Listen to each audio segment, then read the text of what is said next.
Coming to you direct from the nerve center of the galaxy's greatest comic. This is the 2000 AD Thrillcast.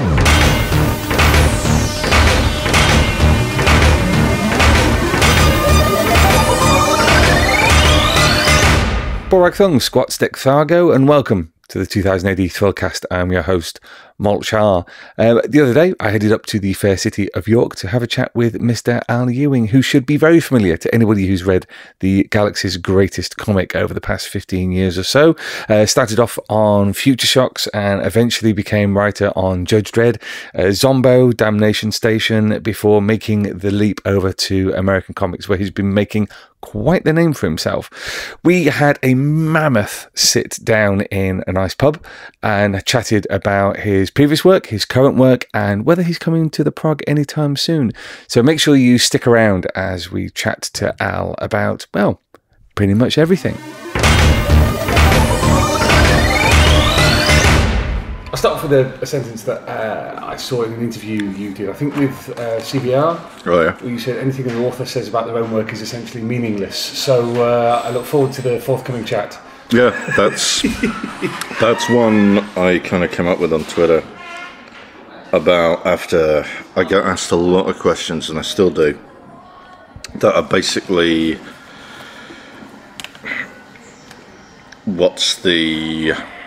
I'm trying to put this in a way that doesn't sort of talk down to the people asking the questions, but it's essentially, what is the official interpretation of the work? Yeah.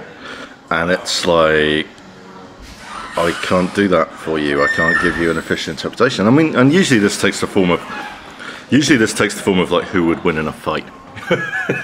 Like, who would, and it's not even who would win in a fight with like the Hulk versus Thor, because that's the kind of thing that you could get a bit smile and stand about and sort of brush off. It's like, who would win in a fight between these incredibly omnipotent fictional cosmic powers? The result is very important in terms of helping me win a Facebook debate or like a message board thing, because they all do these tournaments on the message boards, which like it's far outside the wheelhouse of anyone actually working on a comic. But it's basically, it's the viewpoint of people who are treating it as a kind of, very much on the sort of the fun fight side of the superhero genre. The kind of like, I don't know. See, now I'm reaching for an analogy, like a card game analogy or something like Magic the Gathering. Well, top trumps, really. Yeah, top trumps. People who are kind of into the top trumps of it all, and who are like really enjoy debating the kind of the individual like power rankings of all of these people versus like. But the trouble is that butts against the writing side, where like, who is the most powerful is whoever it needs to be to make the plot work, which is not the answer anyone wants to hear. People want there to be rules, and like there are no rules. It's like Spider-Man beat the Juggernaut once. Spider-Man beat Firelord once, which was like, I'm pretty sure Roger Stern like thumbing his nose at that entire convention even then. But like, yeah, it's in the world of the superheroes, it's all just these giant two-fisted allegories, exploring their own metaphors, and it's like, the fights are almost secondary. Is that going to be the novel of your autobiography, giant two-fisted analogies? Yeah, probably. But it's, it's like, I'm almost hesitant to admit on this podcast that the fights are secondary for me, because the fights are kind of very important to so many people. And it's like, once that secret is out, there are people listening to this who will feel justified in like not buying any of my comics, because they'll know I have no, I don't particularly care who wins. I read Infinity Gauntlet for the first time recently. That's a prime example. And the escalation of that is so incredible. But they're all punching each other. It's metaphorical. It's incredible. It's like you can't in a comic on the page, in a superhero comic on the page, you can't represent the battle of ideologies, because it's like it'd be just Galactus and like the Beyonders staring at each other. But like, it'd be like scanners, you know, unless you're going to have like veins coming in and one of their heads exploding. And even then, you can only really do it once. I think that was the most interesting thing about it for me. Was just it was mostly rays, as I remember. People firing rays. Oh yeah, people firing many rays. You've got all these supreme beings, literally reality itself, fighting Thanos. Yeah. Where the hell do you go from there? Once you've had that that kind of battle royale. Is this a segue to the Ultimates? Well, we will come on to the Ultimates at some point. Because I did have a go at that style of things, and yeah, I did have them as the fist fight happened, explaining how actually this is like a clash of ideas. But you know, it's just an excuse to like, you know, the original end. I mean, the ending I kind of pitched like months before I actually did it, and you know, it ran into the cold hard water reality. Yeah. And I had to kind of and also I had a better idea, which is important, I should stress that. But originally I had I was gonna have the final issue of Ultimates be just a fist fight with Eternity and another multiverse, and in the end I was like, well, a better idea would it be if Eternity had his own super team.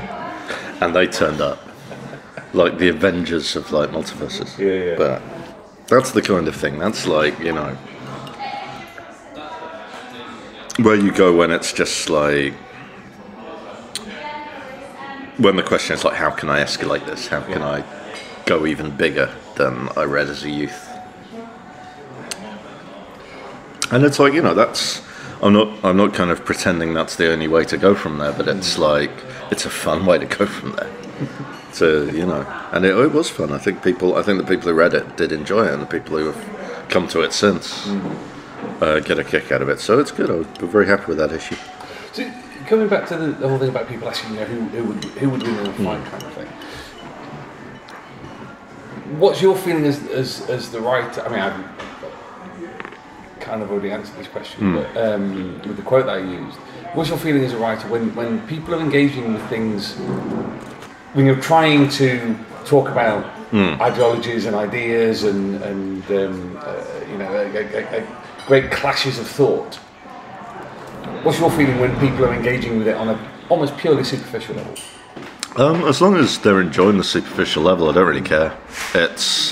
I mean, if I'm doing these big clashes of thought and like, you know, trying to get this big ideologies in, and it's not enjoyable on the superficial level, if it's just a kind of slog on the superficial level, then no, that's terrible. I'm doing something very wrong there, you know, for the job I am doing, which is writing a comic that should be the ideal thing. The ideal thing with a superhero comic for me is that it sort of thrills you on that superficial level, but also you go away from it thinking, I feel really sort of satisfied. Yeah. On a kind of deeper level than that. And it's, you know, and it's like, and there are other comics that will sort of, their job is not to provide that thrill. That is not part of the job that they do. Like, you know, indie comics have a freer hand to sort of, to not provide the thrill so much, to provide something that is like 100% if they want to. I'm not saying all indie comics, you know, do this, that would be a terrible thing. But if they want to just do something that is just a very thoughtful, like meditative piece, you know, that's fine. And, you know, occasionally, the same is true for superhero comics, occasionally you'll get, certainly in the 80s, you'd occasionally get very sort of thoughtful and meditative superhero comics. I think now that they cost $4 and, you know, I think people are a bit more, they kind of want it all. But no, I think you could still get away with a sort of a superhero comic without any real action in it. I think I might have done that recently. I always like doing, that's a thing I like to do every so often, is do a comic where the main character, the title character, does not appear at all. I did a few episodes of Dredd like that, and I think once Matt was like, you know, reacted to a plot by by saying, "Yeah, I've noticed in a couple of these episodes, Dredd doesn't appear at all." But it worked out. So I don't think it was a problem particularly. I think it was just something he noticed. Or maybe that was Zombo. It might have been Zombo who didn't appear at all in like one episode, and that was there are one or two. Yeah, that was something that crossed the line. Because it was like, can we have Zombo in his own comic? I did want to do at one point, and I guess we'll get on to what's happening with Zombo later. But at one point, I wanted to do a series of Zombo without Zombo in it at all. I thought that'd be funny. Do it like Taggart. I think so. That's what needs to happen with Judge Dredd when he eventually dies, as presumably he must sooner or later. Barring, of course, any comic book magic brought to the problem. It's the future. Presumably they can keep just replacing bits of him. So eventually he's all metal. It's Pop Man, Pop Machine. And then you've got Heavy Metal Dredd. Yeah. Oh. Yeah, there you go. That's good. Yeah, that'd be good. Yeah, you could do like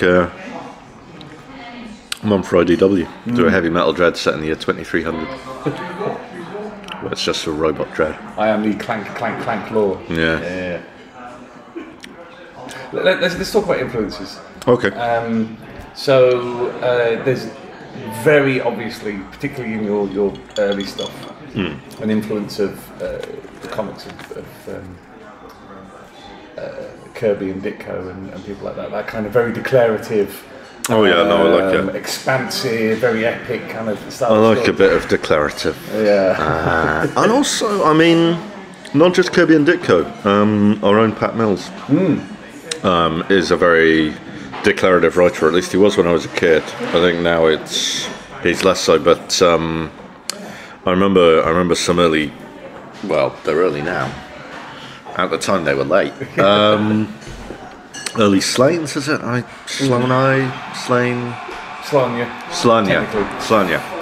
Early Slanyas. Yeah. And by early, I mean like, God, 85 or something. But like, one of the greatest cliffhangers of all time was, what was it? It took the Type 2 Battle Orgot. It took like 6 handlers to get it back in its cage, and they all died. It killed 6 handlers trying to get it back together. And then the cliffhanger is, good luck, you're fighting the Type 3. And it's like, that is a cliffhanger that is entirely based on a big declarative statement in like giant letters. Yeah. And you could do it played down. You could do the same cliffhanger, with a kind of pace it slightly differently, have it quieter, exactly the same phrasing. And it'd be more of a kind of suspense thing. That wasn't the currency that 2000 AD dealt him at the time. It dealt in pure, unvarnished thrills, which meant a lot of yelling and a lot of declarative statements and a lot of things like, I don't know, once he was a fireman, now he is the fire. Where fucking Mac 1 yelled. Am I allowed to swear on this podcast? Yeah. Okay, whatever, well, I'll try not to, but whatever Mac 1 was like yelling as he like, my God, what have they turned me into, He doesn't think it, he yells it. So, it's the Ditko and the Kirby. I mean, more the Kirby's writing I'm still a massive fan of. I can't get behind anyone who says that it's bad in any way, because it's like, he was just so far ahead of his time. We're only now. I mean, Anne Nesenti in the 80s, I think, was one of the other great examples of comics treated as poetry. But now I'm starting to notice, because best new writing debut in years, I think, was Sardine Ahmed, Black Bolt. His first ever comic. And I asked him about it. I was like, is that your first ever comic? Because we had a chat to work together on the Inhumans thing. And it's like, I asked him, is that your first ever comic? He was like, yeah. And I was, my God, brilliant. And he was brilliant. And the thing is, he's a poet. Comes from a poetry background. And now you've got Eve Ewing, who also I think has some poetry in her background, and I mean, you know, just from like, and she's going to be doing the Ironheart book, and that's going to be. I am willing to lay some money down that's going to be good in a similar way, because people with a poetic background,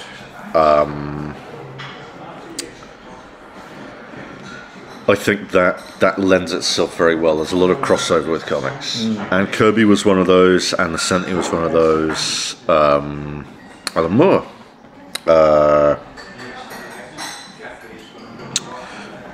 I mean, when you say I'd call him crossover, poetic. He's certainly demonstrated an aptitude for poetry. But anyway, sorry. Is it the deployment of words? Is it the fact that poets tend to? It's going to sound very reductive, but they tend to work in shorter sentences than people who work on prose. Yeah, that's it. Yeah, Gotta keep it moving, keep it moving. Keep that stanza going, lad.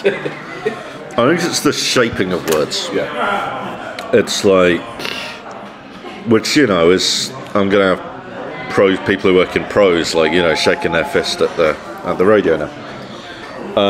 Because it's not like they don't shape words, but it's like the shaping of words, shaping of images. If you've got that kind of poetic sense and a kind of visual sense, because a lot of the great writers who do not also draw have a kind of understanding of drawing, like you know, they, even if they don't have the kind of the ability to like cartoon or cobble together a basic thumbnail, they've got that kind of cinematic vision, an idea of what the panel will eventually look like in their heads. So, you know, I think all, to one degree or another, I think most if not all comic writers have that. Weird tangent.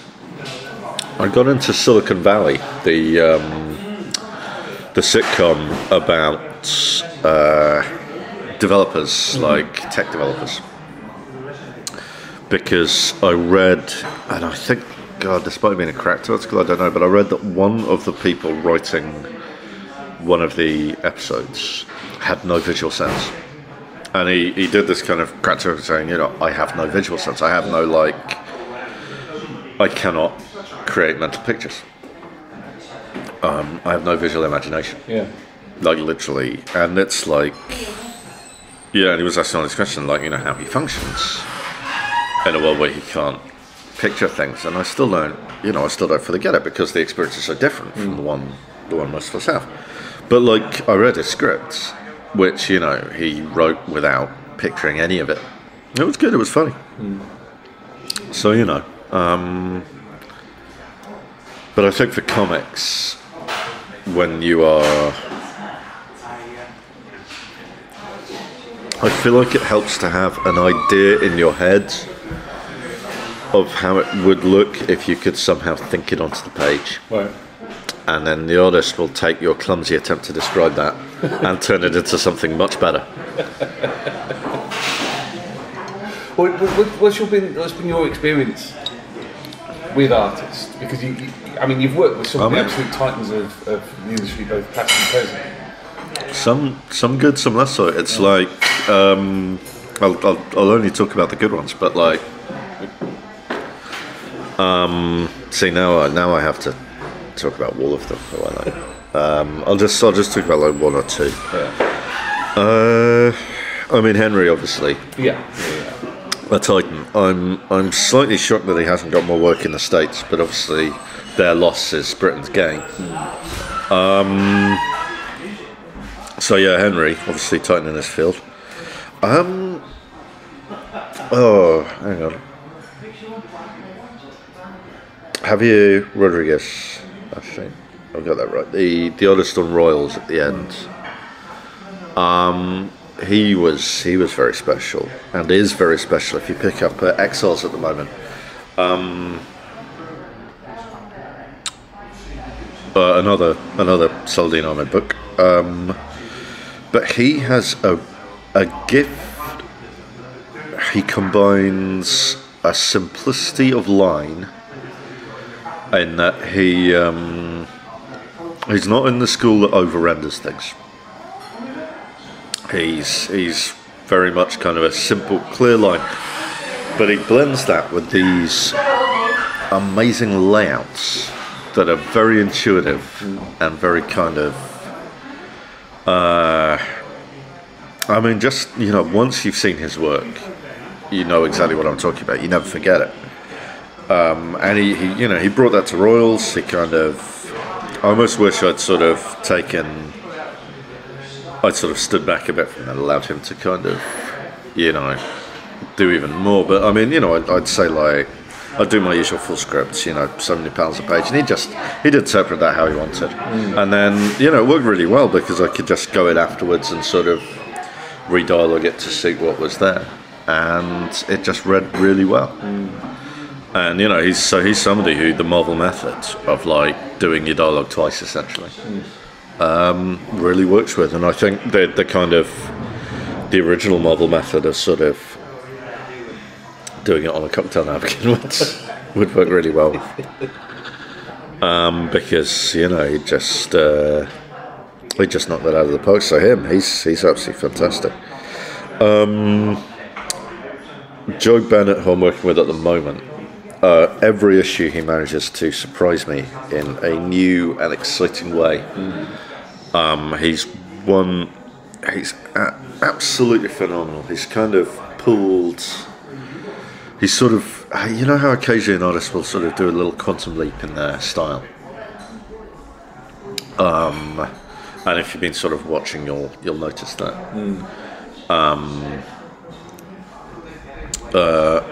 McKelvey, Jamie McKelvey, did that thing on Wicked and the Divine recently, where they did a scene from issue 1, again in issue 30-something, and that made for an excellent, like, side-by-side comparison.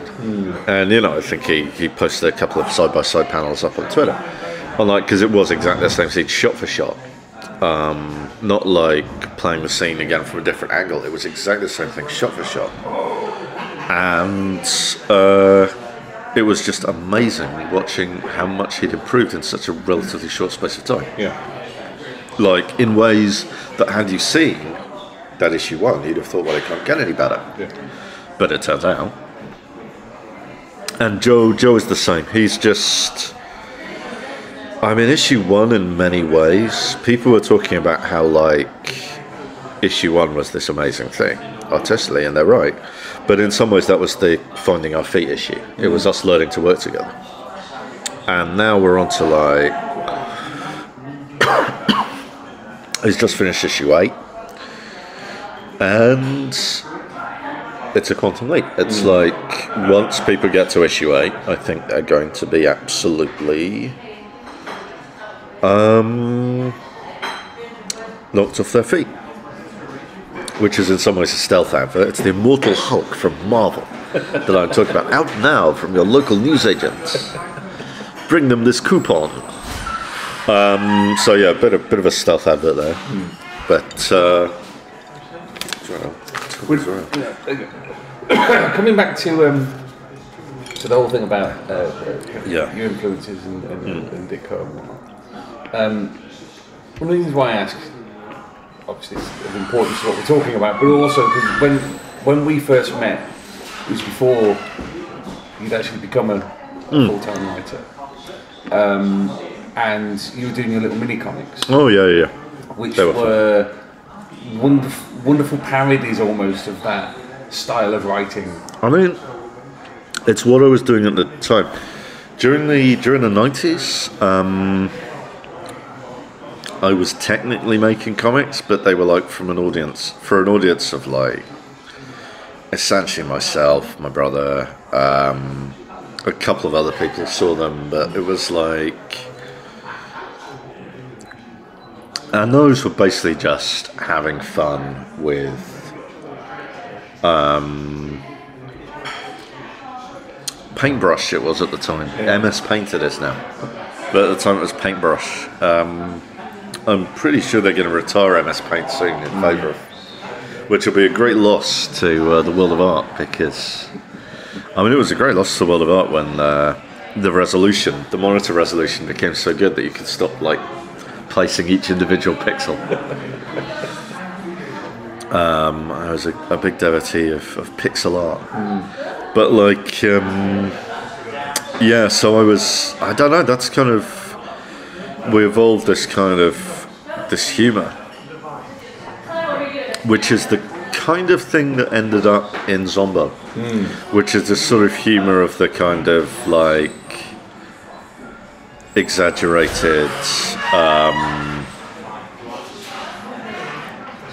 and I mean, I've done a couple of things at Marvel in that sort of style. It's hard to describe. It's just sort of taking a version of that very kind of declarative, very kind of the 60s, the Smile and Stan thing, and sort of turning it up just very slightly until it becomes absurd. And and it's kind of writing in that style means you can sort of, every panel has a joke in it, and everything somebody says is kind of funny in like a sort of, I mean, I think probably the purest example I did for 2000 AD of that was the Planetronics story, which was entirely in that style. It was entirely like every line is a gag, every line is a kind of ridiculous thing. You know, even the kind of basic mechanical get from A to B, get from one joke to the next lines were kind of ridiculous in their bombast. I tried doing this with a couple of stories, I think, for Marvel, and I don't know how well it went over. I don't know how, like, I remember one time I was in a humour anthology, and like, you know, it was a bunch of sort of very funny stories, and like, you know, I felt like I held my end up. I sort of delivered something that was as funny as anything else in there. Like, not funny, not much, almost as funny as anything else. Just about, you know, give or take. I don't know, I can't really beat. There was a story in there involving Daredevil, who was a bear dressed as Daredevil, and there's no beating that. That's I think the funniest thing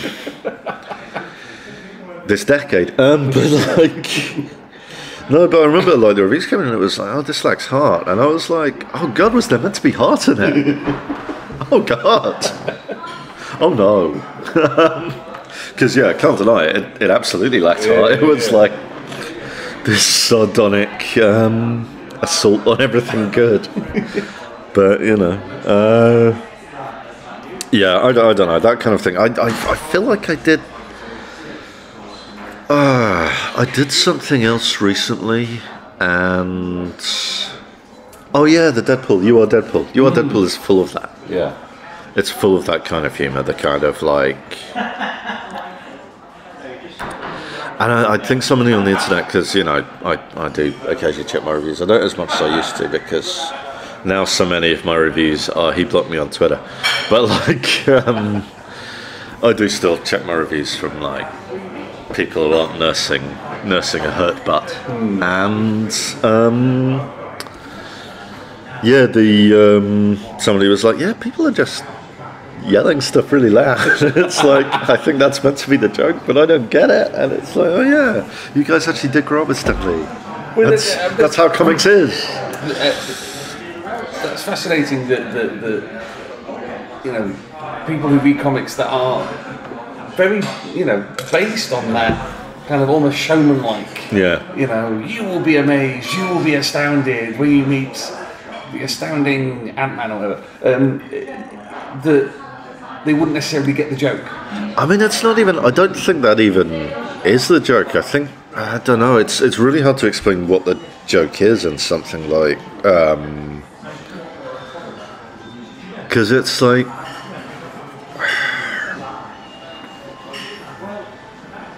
it's just sort of playing, like I said, it's a very sort of turned up, slightly volumized version of the kind of the dialogue conventions, like the expositionary dialogue thing, where it's like, I so and so, and it's almost just playing that again straight in a modern context. Well, it's funny in itself, and it's kind of knowing.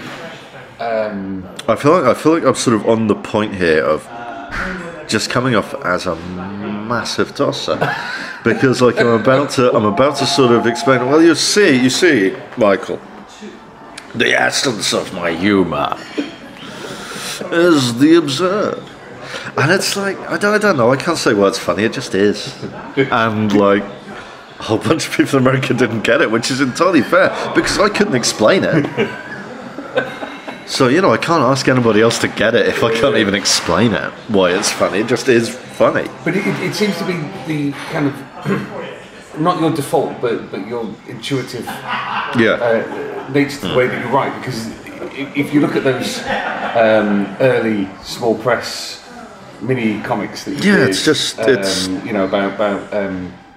disco dancing road trooper and all this, that and the other. It's not that different. That was almost restrained. But it's not that different to Zombo. It's not that different to You Are Deadpool. It's kind of it's I don't know, lovingly lampooning that kind of overblown style of writing. Yeah, I mean it's really hard. I couldn't. I'm sure it comes from. In fact, I know for a fact it comes from a tradition. But what that tradition, I can't really point to much humour influence. Except, okay, see, having said that, a few are coming to mind. Ambush Bug. Say again? Ambush Bug. Right, okay. Particularly the Son of Ambush Bug. The second series, which is, Ambush Bug is a humour character who found his footing in the mid-80s and never really found it again. There was a brief, the Nothing Special in the early 90s. That I think was maybe in some ways the peak, kind of like it was just full on. Basically just a series of rambling sketches bolted together into like a rough shape. Like a quick fire. Yeah, like a quick fire gags. Yeah. Son of Ambush Bug was like, again, quick fire gags in a rough shape. Yeah. The idea that like, and going back and reading it again, it's incredibly. They're sort of referencing like it's just reference after reference after reference. As a kid, I didn't get any of it, but it was like on some like intuitive level, you understand just the way it's presented. Is it's funny. There's issue 3 in particular, which is like I don't know. Halfway through, everyone just turns into elves, which is the kind of thing that you say it. And you sort of imagine this kind of wacky thing. Yeah. And it was just played totally like...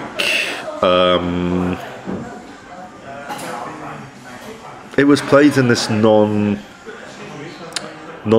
way. Right. Like, at no point does anyone turn to the camera and go, Yeah. Which is the cardinal sin. It's the cardinal sin of all humour writing. If anything, comic or that has to wink at the camera. But literally pointing at the joke, going. Yes, if you have to point at the joke, if you have to sort of,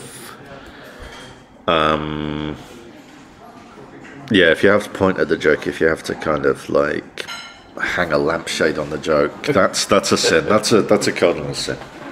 That's a terrible thing to do. But it doesn't, does it? It just turns off the cast into elves, and then it gives them. I can't even describe it. It's Son of Ambush Bug issue 3. It is an incredibly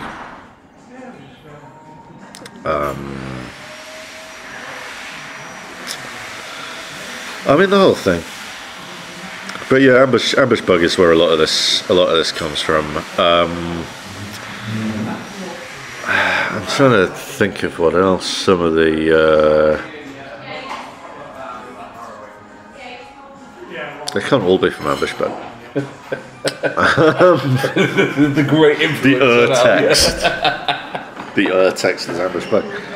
I don't know. Some of it would have sort of developed again in this kind of like mocking, good-natured mocking of Stan. Like, I have to be. It's all very. I have like been a little mocking of Stan in my time, but it's all good-natured. Well, let's talk about humour, because that is one element that has, we've kind of got onto the subject. It's one element that has always been there in your work. Yeah. Even when you're playing, say, superheroes with a straight back, there's always humour. Oh yeah. There's always a joke or two in there. Yeah. Except in Hulk. There's like literally no gags at all in Hulk. There's not a one. Why? I've seen humour described as, the thing that leavens the bread. And makes it palatable. What do you use as a tool? How do you use humour? I mean, again, it's slightly an instinctive thing. Yeah. It's like, I think with superhero comics, part of the thrill I was talking about earlier is like, we don't just want to see these people kind of fighting. There's a sort of laughing in the face of danger, which I think Spider-Man popularised, and then everybody else tried to do, and like watching Batman attempting to laugh in the face of danger is like, oh god, okay. Although, no, I say that, but like, that was all he did in the 50s. He just constantly getting off a good-natured yuck. But yeah, I know, just instinctively sort of, you don't want to have, without the kind of the quips and the sort of the banter, the fight banter, it'd all just be like people hitting each other. Well, which, has its place. Makes for a good comic about the grim grittiness of violence. Mustn't black out, I'm a rib. But like, when doing superhero comics, though, have you ever been told to dial it back on the humour? I don't think so. I mean, I think generally most of my team books, because again, you have something like New Avengers, which from the start was quite bantery, quite sort of. I want to have some gags in there. I want it to be quite a light-hearted thing.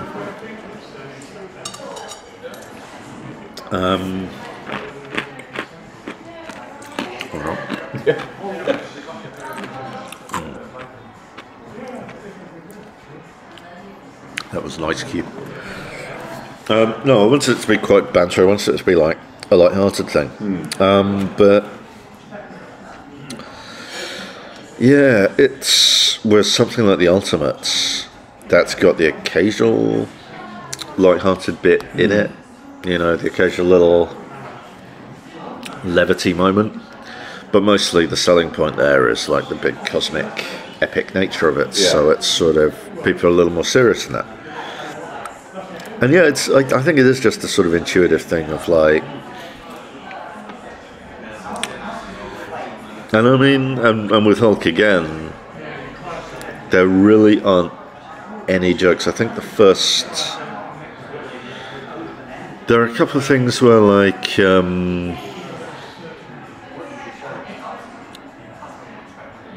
I sort of wanted a bit of a smile, but I don't think there's any sort of laugh moments. I think then in 3 I sort of do my pastiche of the 60s shtick in 3, and that's got a couple of smiles in it. I'm not sure if it's got any actual laughs. And then in 4 again, there's a sort of light touch. There's a light bit during a couple of light moments during the sort of, Walter describing his college days, the sort of the repeated Thoreau bit, the kind of redoing the bit John Byrne did about Banner buying 10 purple suits. But these are sort of these are kind of not wacka wacka. Well, it's much more wry, isn't it? Yeah, it's like, you're sort of it's giving you a sort of moment to breathe rather than you're sort of laughing along with your pals, your superhero pals. Whereas, and You Are Deadpool is just like constant bang after bang after bang, kind of like make as many jokes as humanly possible. There's a thing I did when I did that little humour piece for the anthology, where I came to like the lettering stage, and this is something I try not to do, which is make an alteration after the lettering's coming. But I noticed one of the panels had a sort of big dead spot without any jokes in it. Yeah. And it was like there wasn't really a sort of... so I sort of added an extra gag. Which was like one extra balloon, kind of quite a small one. And it is literally just to sort of keep carrying the reader to the next actual joke. Yeah. And You Are Deadpool is like, there should be a panel without something funny in it. Or like a carrier medium to kind of bring the reader to the next gag. Silent panels are alright if they're part of a joke. Yeah. But there really should be a panel without a joke or a part of a joke in it. So, there's different levels, there's different sort of levels of trying to be funny. Do you find humour comics difficult, or more difficult than doing sort of straightforward? I mean, you've got to get into that headspace. Yeah. It's like you've got to sort of build up to a run.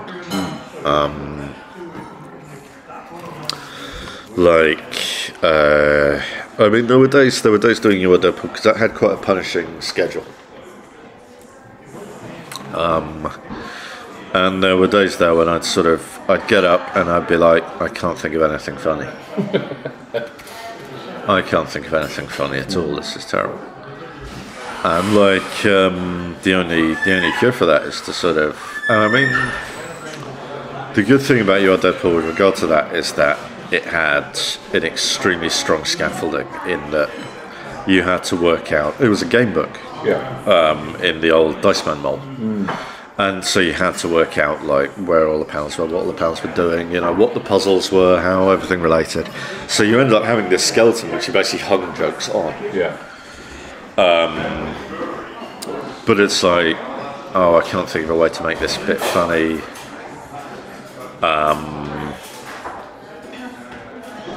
And the only solution is just to sit down and sort of hammer away at it until you've got something. Because you did a Dredd story similar to. That was. Hopefully John Higgins. Yeah, that was my first real crack at that. I think. Yeah, I'm pretty sure. What's your appeal to? You mentioned Dice Man, which is. For me, it's the obvious. Dice Man was a huge thing when I was a kid. It was massive. I understand that the sales were not terrific because it never made it to issue 6. I remember getting issue 5 and being like, "This is the best one yet." You are Ronald Reagan. It was like, which was just Hunt Emerson, the great humorous icon. But I remember getting issue 5 and like there being like next issue ? And then like waiting the 2 weeks and there wasn't a next issue. I'm like, where is it? And it's like, oh, okay. But like that was incredibly. That just felt amazing to me at the time. And like, there was. I feel like I sort of changed things up with. You Are Deadpool enough that it wasn't just a rip-off of Dice Man. In that I borrowed the inventory mechanic from. It was certainly based on the inventory mechanic in the Torquemada story in Dice Man 3, but that had a lot of advantages in that it had more space, so it could play with that inventory mechanic differently. Ours became a kind of find the object puzzle. Yeah. On replay, It's an incredibly hard game. You are Deadpool, it turns out. We didn't play test it at all. It's just amazing. It's just amazing. We just made sure all the links worked. Yeah. But it's just amazingly, incredibly difficult. To the extent that for the collector's edition, we've included like cheats and unlockable achievements and things. And it's like, yeah, we're just pretending it's a video game. But Dice Man passed me. Went past me as a kid. Yeah. I didn't see anything of it, but the Ian Livingstone, the Fighting Fantasy books, were massive when I was, oh, me too. Come back and everything, but and so difficult. I saw. I saw. Do you remember Starship Traveller? Yeah. Do you remember how impossible that was? They're all impossible for me. There was like one solution that involved you going to like the exact right planet. Yeah. And I saw a French version, and in French the title is something like Universe of Despair. It's like, okay. But yeah, that Appointment with Fear. I actually got that. I got that on because I remember that so fondly that I got it on like the iPad. Because they've redone some of these Fighting Fantasy books, as like including Starship Traveller, as like tappy things. The best of them, by far the best, is the adaptation of Sorcery, which comes in 4 parts. So by the time you bought them all, it's the price of a proper game, but it's well worth it. It is more than worth it. Yeah. I heartily recommend it to anyone listening. So yeah, but Appointment with Fear, I took a look at the solution for that, and literally for every power set there is like one solution that requires you it requires things like you being late for work and like losing hero points in places and like ignoring cries for help, so you can be at an exact place and at an exact time to get an exact object. And it's like, oh my god, okay, wow. You are Deadpool issue 4, which was the 80s issue, and every issue I tried to do a different version of it. Like issue 1 is the tutorial issue. Issue 2 is like the playthrough it in 30 seconds issue. Kind of deliberately, I wanted to see how many like different branching paths I could have, and there's something like, I feel like there's something like 8 different ways to win it. But it is done in like 30 seconds. Issue 3 is kind of the Scorpion Swamp issue. You sort of do it in any order. Sure. And issue 4 was the kind of classic Fighting Fantasy gamebook trope of find the hidden code. And like at the end, you better have the hidden code. Yeah.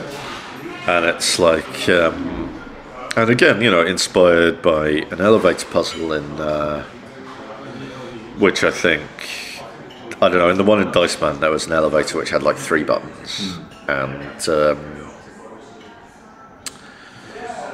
I kind of combined the idea of like you get in the elevator and if you push the wrong button you die, with a thing where the elevator buttons have numbers and it's like go to the panel number on the button you think is right, which is another.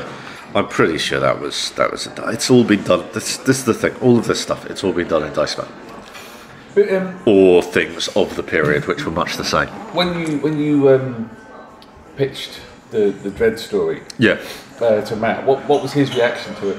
Well, I think at the time I'd promised to do a Christmas episode and I was running pretty late, so it was like. But I think with Matt, it's difficult to tell. He approved it.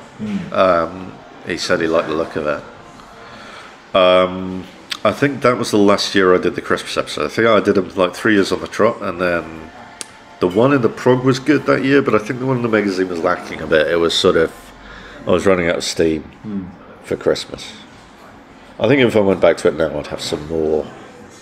Actually, I'm trying to think, was that the Bond one? Because there was one with some Santas, which didn't quite hit, and I think that was my last Christmas story. I quite like doing the Christmas Dredd, so I thought I did a pretty good run of them on the whole. But that was I think a highlight, the Choose Your Own Adventure one, because that kind of came to me as like, it was basically like, oh, I've got to do something about Christmas shopping. Choose your own adventure about Christmas shopping. Yeah. And it was like, I was thinking, like, what if you had a thing in from Dredd's point of view, and you could read it in like actual order, or read it in. Sorry about that. That's all right. I've got a cough as well. You could read it in like the choose your own adventure order, or you could read it in like actual order. Yeah. And yeah, I feel like that's the kind of thing that if I'd done it in an issue of You Are Deadpool, because people were talking a lot about that, like it was like this amazing thing. Doing a choose your own adventure book at all. Yeah. And like as in one that's more than just go to this panel, one with like dice rolling and stats and all of this stuff. And I think if I'd done the thing I did for Dredd, I don't know, people might have been really impressed. So did you take that idea to Marvel to say let's do a... What, one that reads the same? No, just the whole... Oh yeah, well let me tell you the origin of that. It was basically Jordan White, who was Deadpool editor at the time, I think he's the X-Books now, rang me up and said, we're doing a 5-issue weekly Deadpool series, here's the brief, Deadpool miniseries, 5 issues, comes out weekly, more than one artist, because if it's going to come out weekly, we'll need more than one artist. And it's going to kind of come out at the same time as like Deadpool 2, but don't worry about that, you know. Because you know, it wasn't pitched at me as like this is a film tie-in. It was just like, you know, while this is in theatres, we'd like, you know, a bit more product than usual with Deadpool in it. And I went away and I was thinking like, God, I don't know, multiple like time travel. You know, I had some vague ideas.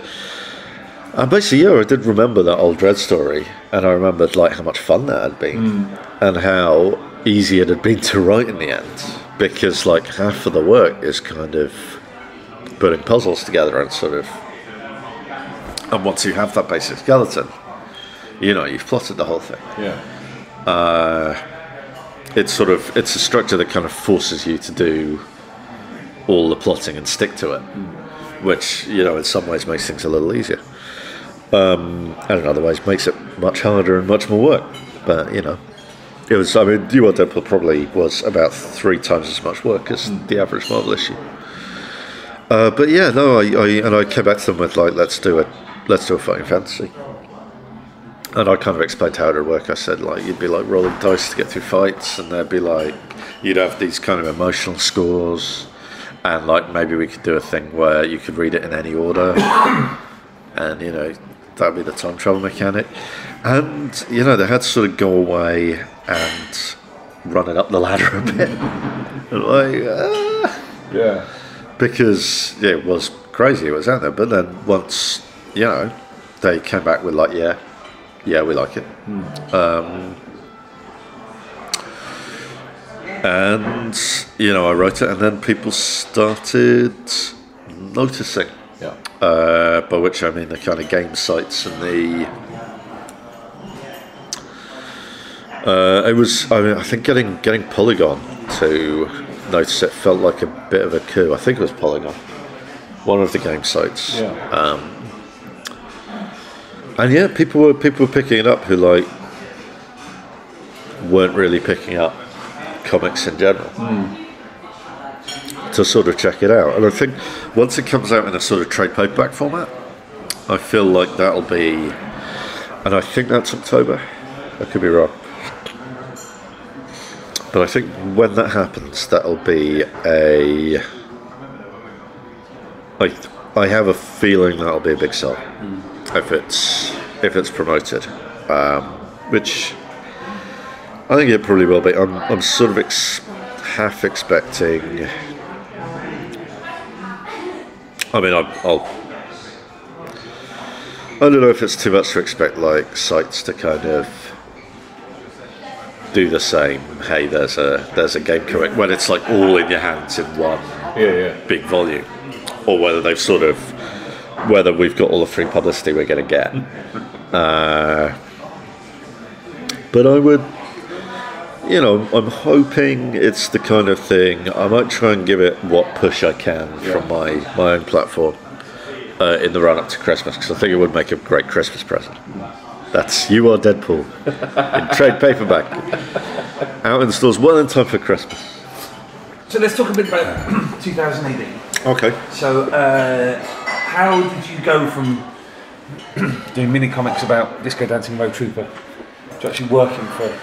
I mean, working for them actually came before the mini comics, technically. Well, the first thing ever published was 2002. Wow.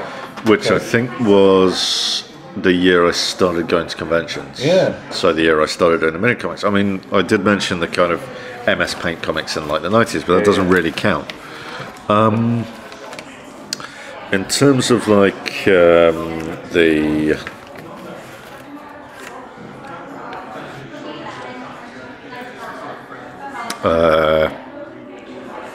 yeah, so the very first, obviously, as everyone knows, to get your start in 2000 AD, one of the ways to go in is through Future Shocks or Terror Tales, in my case, Terror Tales.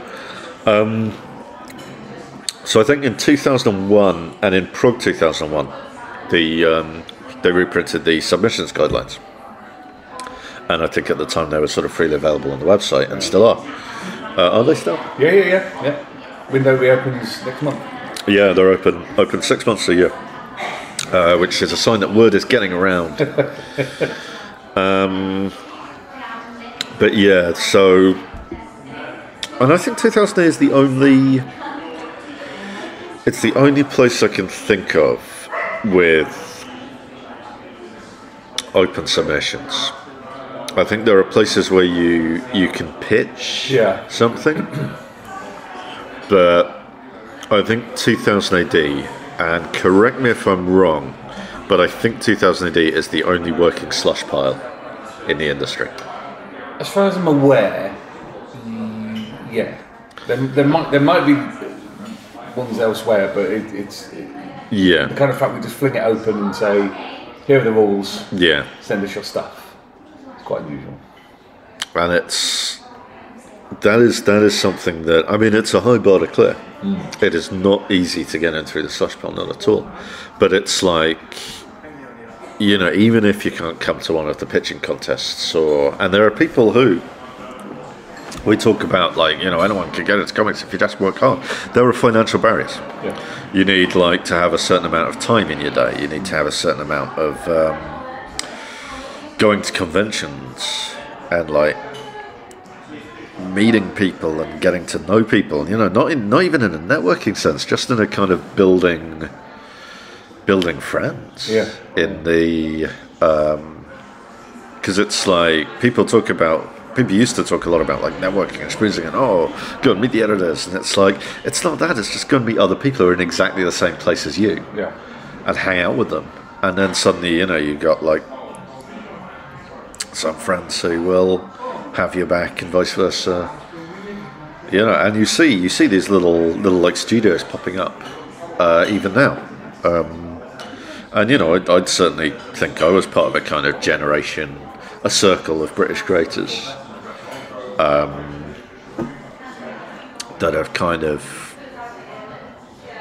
know each other and sort of talk to each other a lot,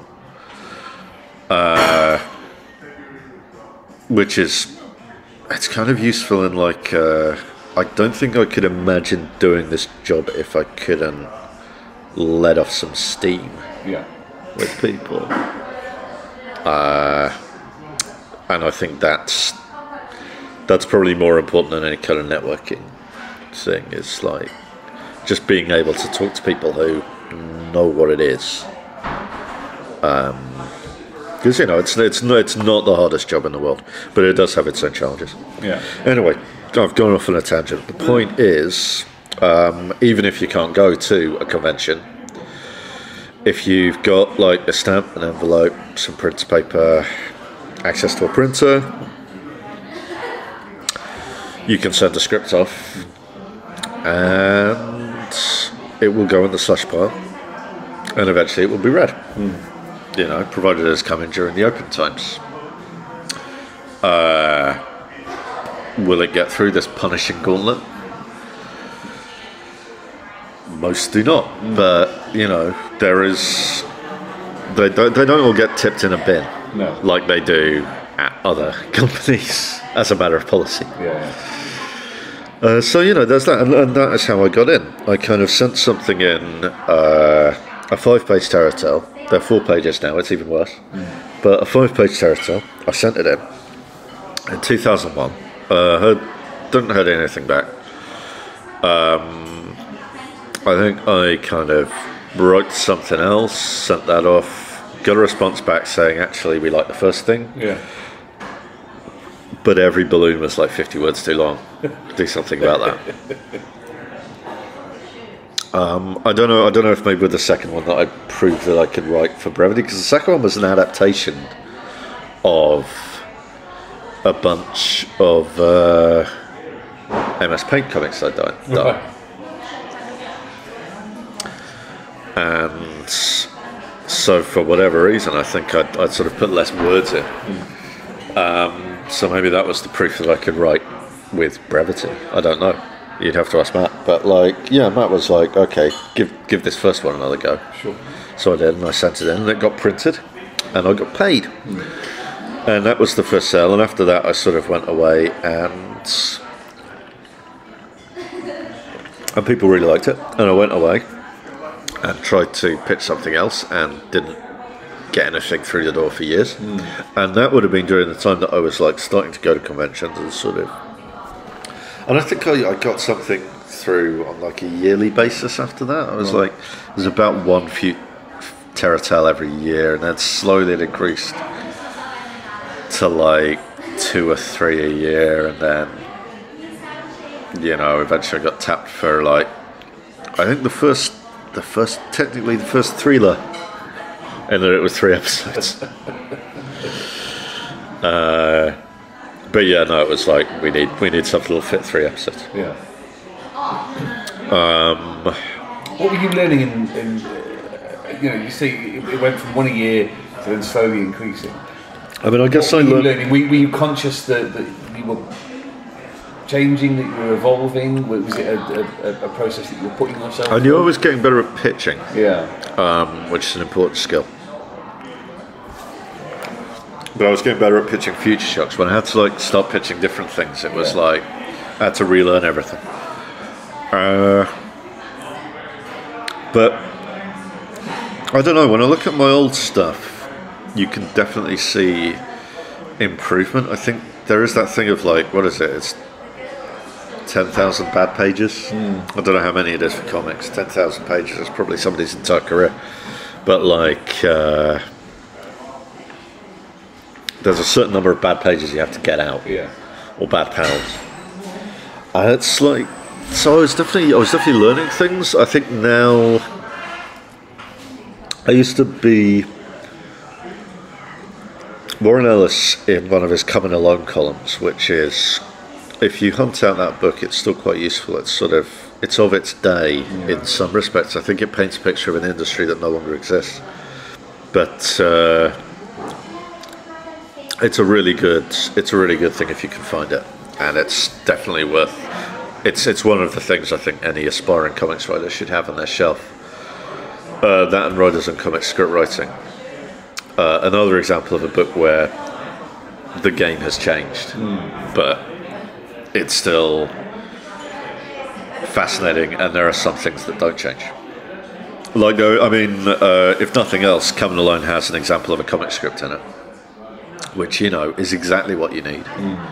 You know, everybody's like either read that old John Wagner script that was reprinted in an annual once, or like they've read the one from Coming Alone. Or, you know, they've, God help them, they've read the first page of Watchmen, which is just one giant panel description.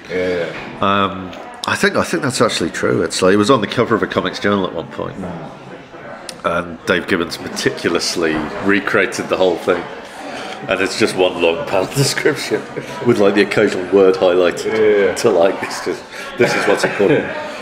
And then you get like the Garth Ennis panel description. In fact, yes, I believe one of the things Warren does in Coming Alone, and this is leading somewhere, is he compares, he either does it in Coming Alone or somebody else does it in something else. But at one point, Warren or whoever compares the first panel of From Hell, which is two men walking on a beach, with an Ennis panel from I believe it's a Punisher comic, it might be a Hellblazer comic, with two men walking on a beach. Right. Exactly the same, two men walking on a beach. Animus is this gigantic thing with like particular attention paid to a dead gull, you know, very important when you look at the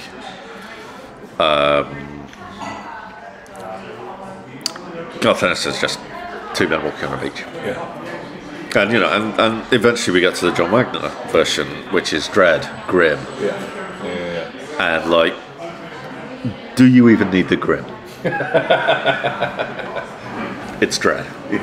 He, you know, he only really has one facial expression.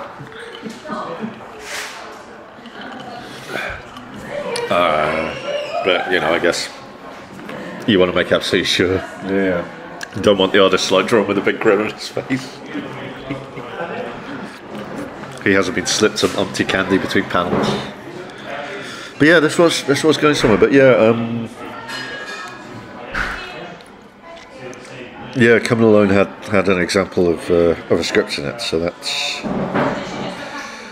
that's extremely useful. I mean, was there a breakthrough moment where? Yeah, Sorry, I feel like I was going somewhere, but I've kind of meandered down this track into like. Don't worry about it. It's what podcasting is for. Fair enough. Was there a breakthrough moment, or was it an evolution where something clicked in your head and you went from? I've remembered what the Coming Alone thing was about. There you go. There was a thing when he demonstrated the comic script. He had a thing where maximum 3 balloons per page. Maximum 25 words per balloon. Right. Which I still roughly stick with. I occasionally put a couple more balloons in there.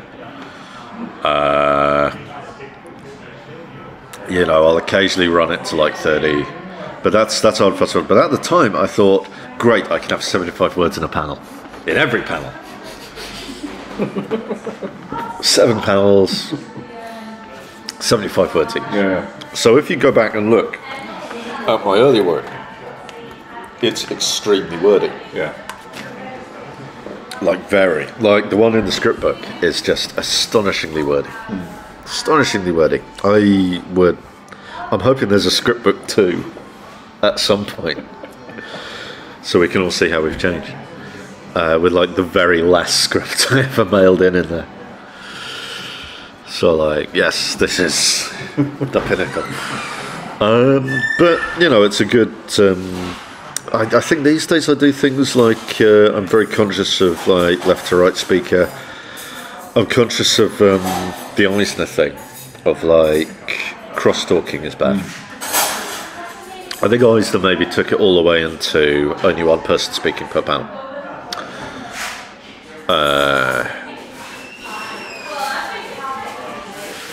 I still feel like there's that kind of.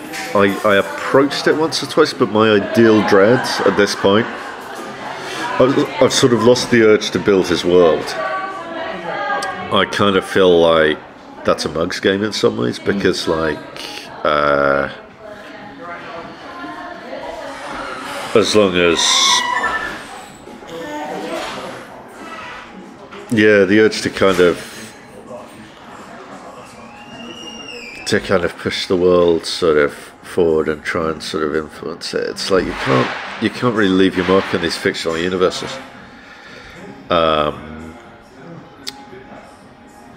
And I mean, you know, short of adding a couple of judges to the roster, I don't think I really tried. But the one thing I still really want to do with Dredd is more of a formalist thing, where I want to kind of do the perfect one-off Dredd at some point. And it's like, I mean, you know, I still get Dredd ideas, and at some point I'll pitch a couple of them. But they're mostly like, you know, five episode murder mysteries and things like that.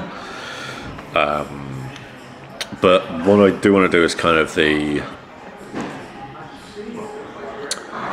I do want to come up with a really good one-off idea again, because I always wanted to do a Dredd that was like a spirit story, an Eisner spirit story.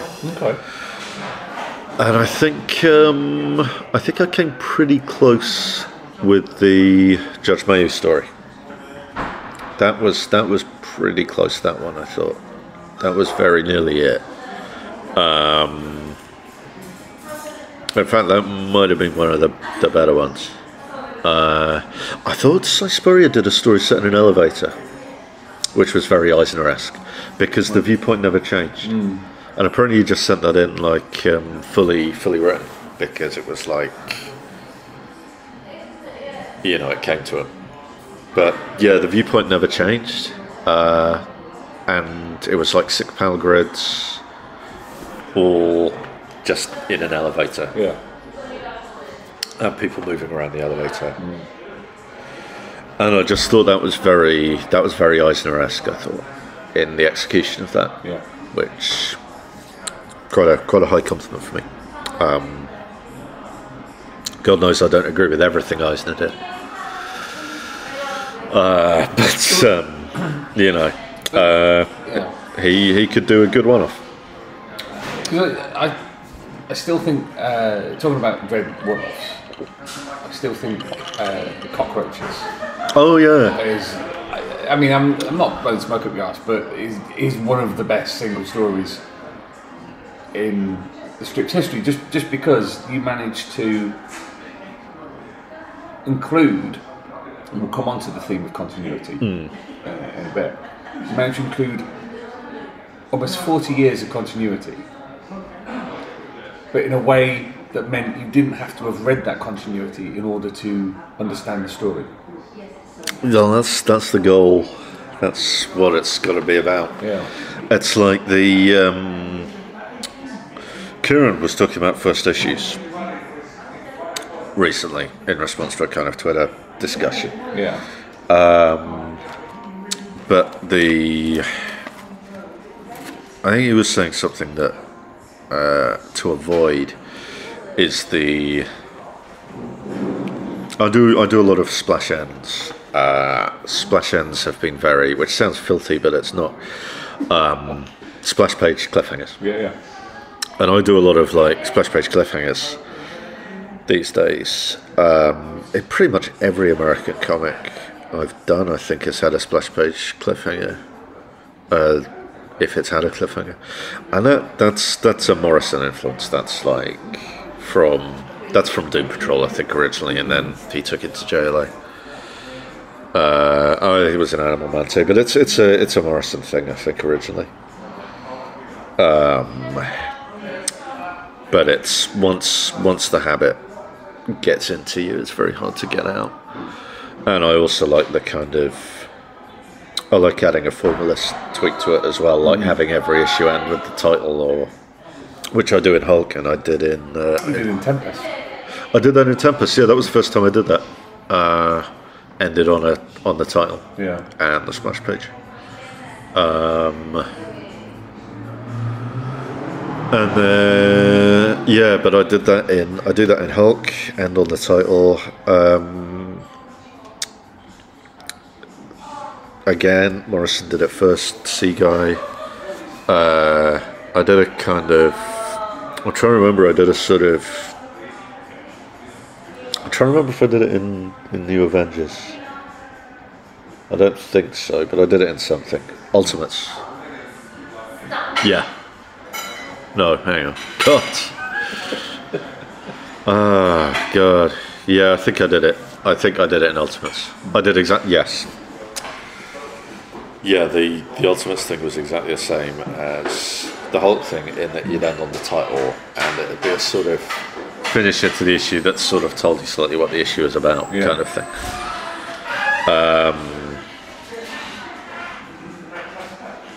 I don't know. This is my memory's going, but it's that kind of formless thing.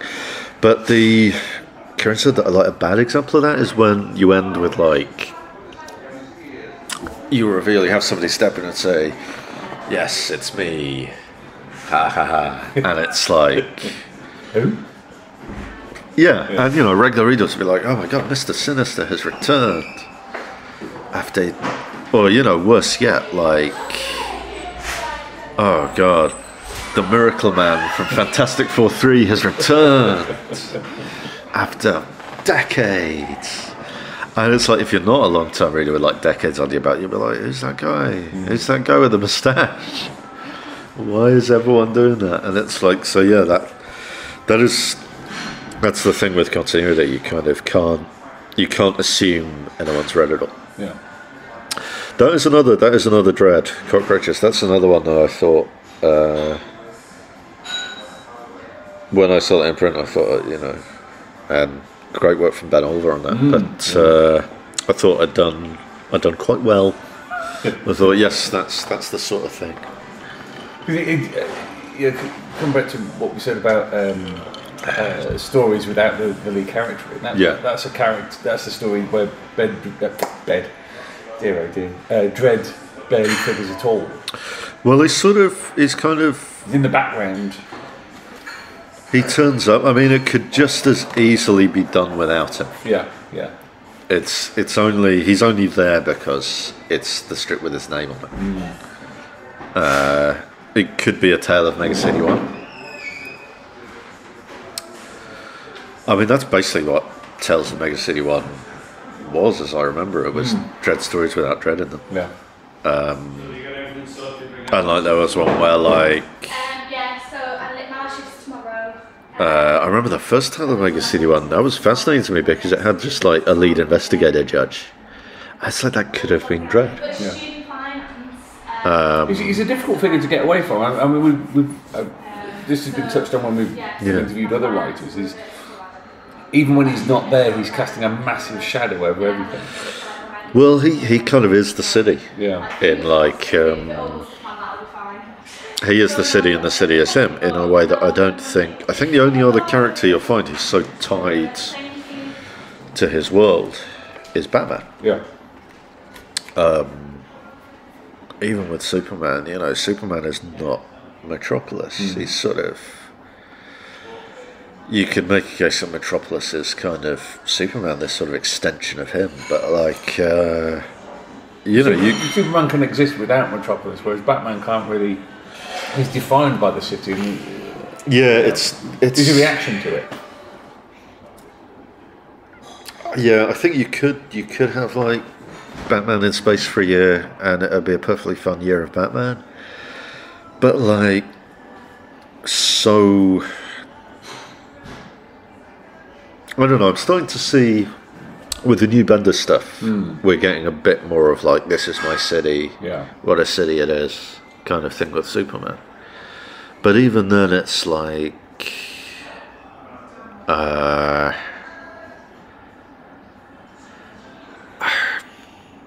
with Batman, it's like, you know, Gotham is like the soul of Batman, and Batman is the soul of Gotham, and they're sort of, you know, you get endlessly, it comes back to this. And it's like, and Dredd is the same, except he doesn't talk about it. And nobody else does either. But it's like, Dredd is perfectly representative of the city, but also he's the straight man to the city.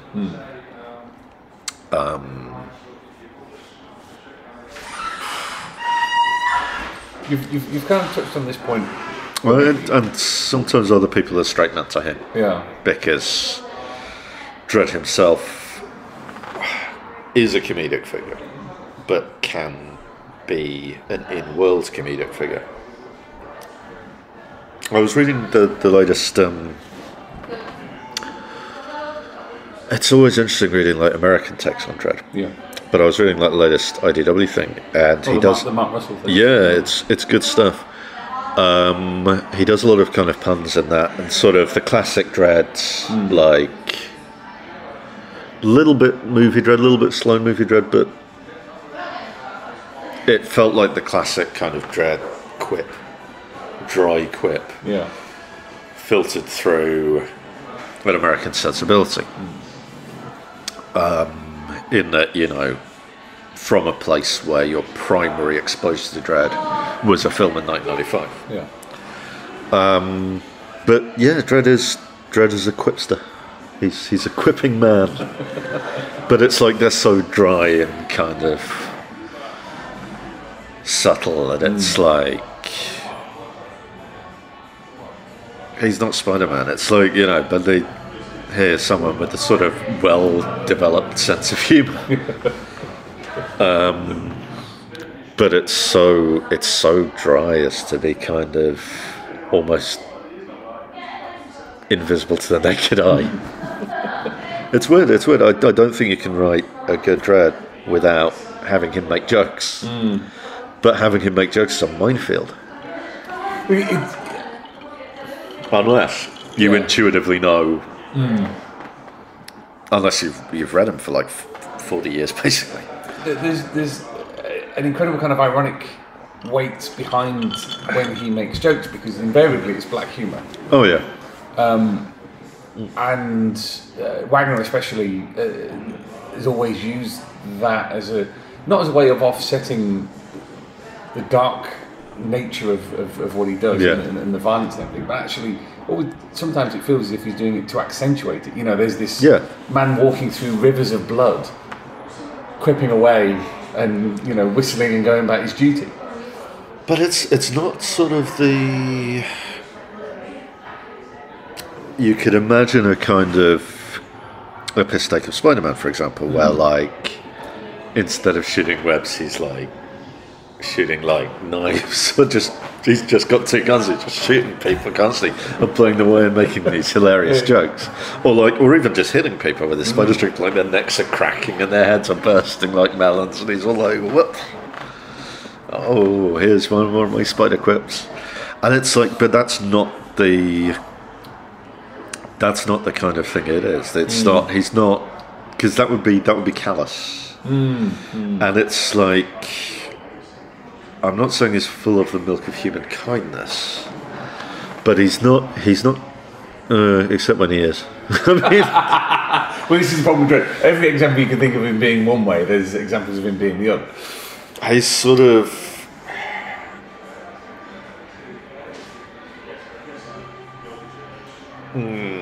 I think to say that he enjoy. Well, see, I was about to say that, you know, he doesn't enjoy violence, but he clearly does. He's an incredibly complicated figure. Incredibly complicated. And this is why attempts to sort of boil him down to an action movie. Yeah. Morrison, again, you know, big influence for me. I love most, you know, a good 90% of everything he's done. His Dredd was just inert, like leaden. And it's sort of like this kind of, you know, it was like, you can sort of see, and I think he's admitted in interviews, in the sense that he just didn't get the character. Yeah. He didn't really like, he didn't kind of bring, I kind of feel like when he does his Green Lantern book, we might end up seeing something closer to what a Morrison Dredd would be like if he put like more thought into it. Because generally the thing with Morrison is that he'll find a thing, a fascinating element. Yeah. Like with Batman, it's like he's been around for 80 years. You know, with the X-Men, it's like, okay, what if, I don't know, he actually wrote the one about the X-Men down. It was in the first trade, but I can't remember it. But I think it's like, you know, what if they were like avatars of sort of the new, you know, what if it was like, I mean, new versus old kind of sums it up. But like, yeah, he kind of finds this one nugget. And with Dredd, I don't feel like he did that. I feel like he kind of couldn't find that, or couldn't find one that wasn't already there. Well, it's that hook. That's the thing that you're. Yeah. The angle that you're looking for, isn't it? Yeah. I mean, I'm sort of. I mean, with Dredd, you've got the real time element. You've got the kind of. It does so many things, but yeah, at this point, Dredd is an incredibly complicated figure. How do you feel about? Cause you've kind of touched on this already. How do you feel about Dredd as a shared universe, effectively? Because obviously Wagner's written the bulk of it, but there's yourself, Cy, Gordon, Arthur, Tom, Michael. Lots of other writers. I think probably. And Alan, of course. Yeah. Did you mention Rob? Because I think I didn't mention Rob. To my discredit. He's one of my favourites. He has a kind of the one where he kept bringing a horse into it.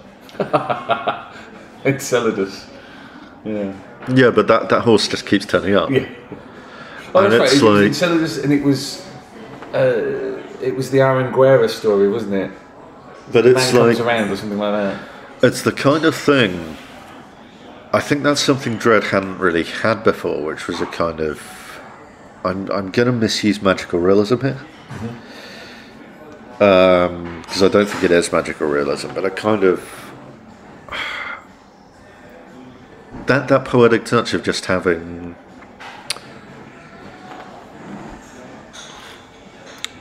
Dredd hadn't done that before. Had just this sort of poetic element enter the story for no other reason than to be a signifier of. I mean, I'll have to go back and reread it, but I think it's sort of signifier of like an emotional state, and it's like it's not a hallucination; it's real. It's a horse that just turns up, but it's kind of this at the same time as this sort of almost magical thing, and I don't think it's ever explained. So I think that's brilliant. I think that's the best addition to the Dreadverse in years. That you can actually do. But again, that's not universe building. That's sort of creating new kind of explorations of the form. In terms of universe building, it's a weird one because you sort of I don't know, this thing with Marvel as well. You want to leave a piece that's other people use, but other people have to want to use it, and that's the hard part. I was very grateful to Rob again for bringing back Rage Hard, because I thought he'd be a good recurring Dredd villain. I just sort of brought him up because Dredd needed somebody to fight in the first episode. No, he needed. I know it's because it was the rehab one, but so we needed somebody who was the most violent criminal possible, and that was another one where it ended up very wordy. So if you go back and look at that, there's a lot of words in that, a lot of exposition in very small spaces. I mean, he's. I know it was a story that was a collaboration between you, Rob, and Simon. Oh yeah. But Rob's bringing back Smiley. Good. Good.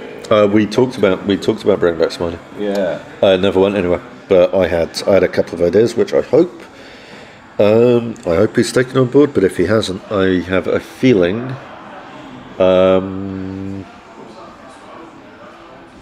I mean, the thing is, I think out of the three of us, Rob is the only person in a position to do anything at all with Smiling right now. Right. And something needs to be done with him. So I'm very, very glad of that, and I look forward to what Rob is doing with it. And I don't know. We'll see if he uses.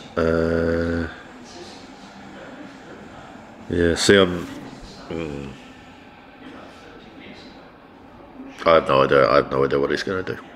He was basically saying, can I do something with Smiley on the emails? And, we were like, yeah, sure. It was nice of him even to ask. Looking back on Trifecta, yeah.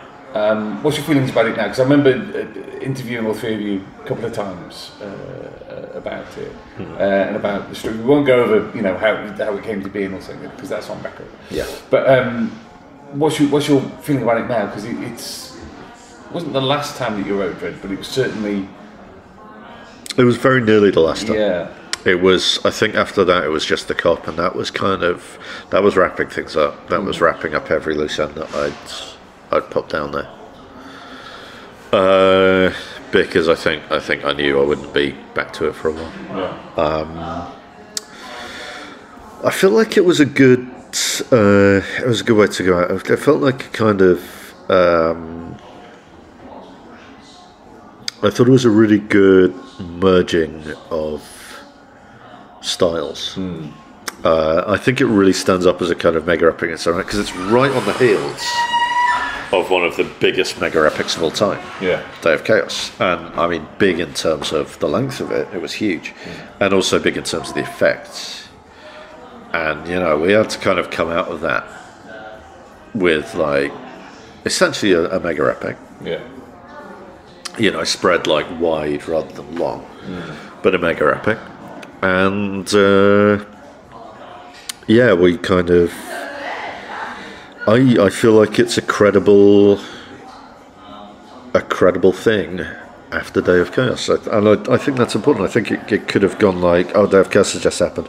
Oh, but I've got my bomb that's going to blow up the city. So the city's already blown up. Whereas somebody like replacing the city because it is now broken, that feels like a credible threat.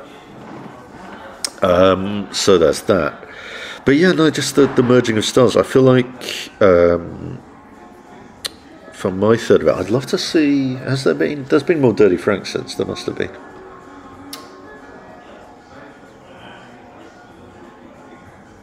I honestly can't remember. If there hasn't been a lot. Yeah, I mean, I don't know if that was like the last. I'm assuming if Smiley's back, Dirty Frank will be back too. I don't know, but I have to make that assumption because they are linked. In Trifecta, you had in the Dirty Frank flashbacks in Trifecta. I remember. I think it was Smiley who found Frank in the snow. Am I right in that? Yeah, I think so. Yeah. So they're definitely. I'd be very surprised not to see. I'm really looking forward to this. Actually, this will be. I need to jump back on 2008. It's been building up in my subscription on my iPad. I need to read about 6 months of it, and I've been very busy. It's a terrible thing to admit on the 2008 podcast. But I'm curious to how you compare approaching writing Dredd to writing Marvel characters that roughly have the same amount of history to them. But just a different kind of history. Well, the Marvel history, of course, is much more compressed in that there's still that thing of it all happened, but when it all happened is vague and nebulous. In that I can kind of, if I have Dredd, if I were to write a Dredd where he remembers the Apocalypse War, that's got to be something like 35 years ago now. Yeah. Easily, if not longer. That's long in the past. He was a different person. He was a very different. Partly that's what Day of Chaos is about. But even something like if I were to bring back, if I were to have Dredd fight Rage Hard again, that's like 10 years ago maybe. Not that long, but long, quite a while. 8 to 10. Quite a few years. And it's the equivalent of like that 10-year anniversary story where he fights Whitey again for the first time in like 9.5 years. And it's like he can't even remember who the guy is. Yeah. So is that, whereas like, I don't know, let's say I'm writing, just as an example, let's say I'm writing Daredevil and I do one of those terrible end cliffhangers where like I return it's Deathstalker, who I think died before the Frank Miller thing, so back in the 80s. And for Daredevil that was like 6 or 7 years ago. So it's like he'd be like, oh, I haven't seen him in years. Just like that. He'd say it just like that. He would Michael. He'd say, Michael. He was like he'd never been away. Michael, I haven't seen it. I haven't seen Deathstalker in years. I haven't seen it.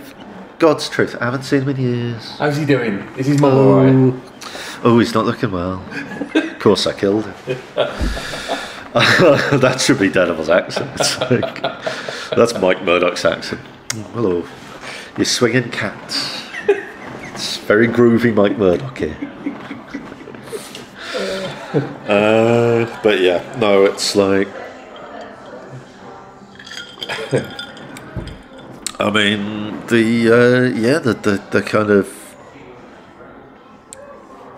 You know, somebody can come back from like 1962. The Locust can come back to the pages of X-Men. Not seen since Roy Thomas. Right. And he's like... I mean, it probably has been seen since Roy Thomas. They probably dug him up in the 90s. But like... he could come back and it'd be like, oh my, I haven't seen him in 10 years. And it's like this thing of kind of... You've lost the reality of time. Which in some ways... is okay because it means Tony Stark's latest Starman suit is not his coffin from old age. You know, Peter Parker is not in his 70s.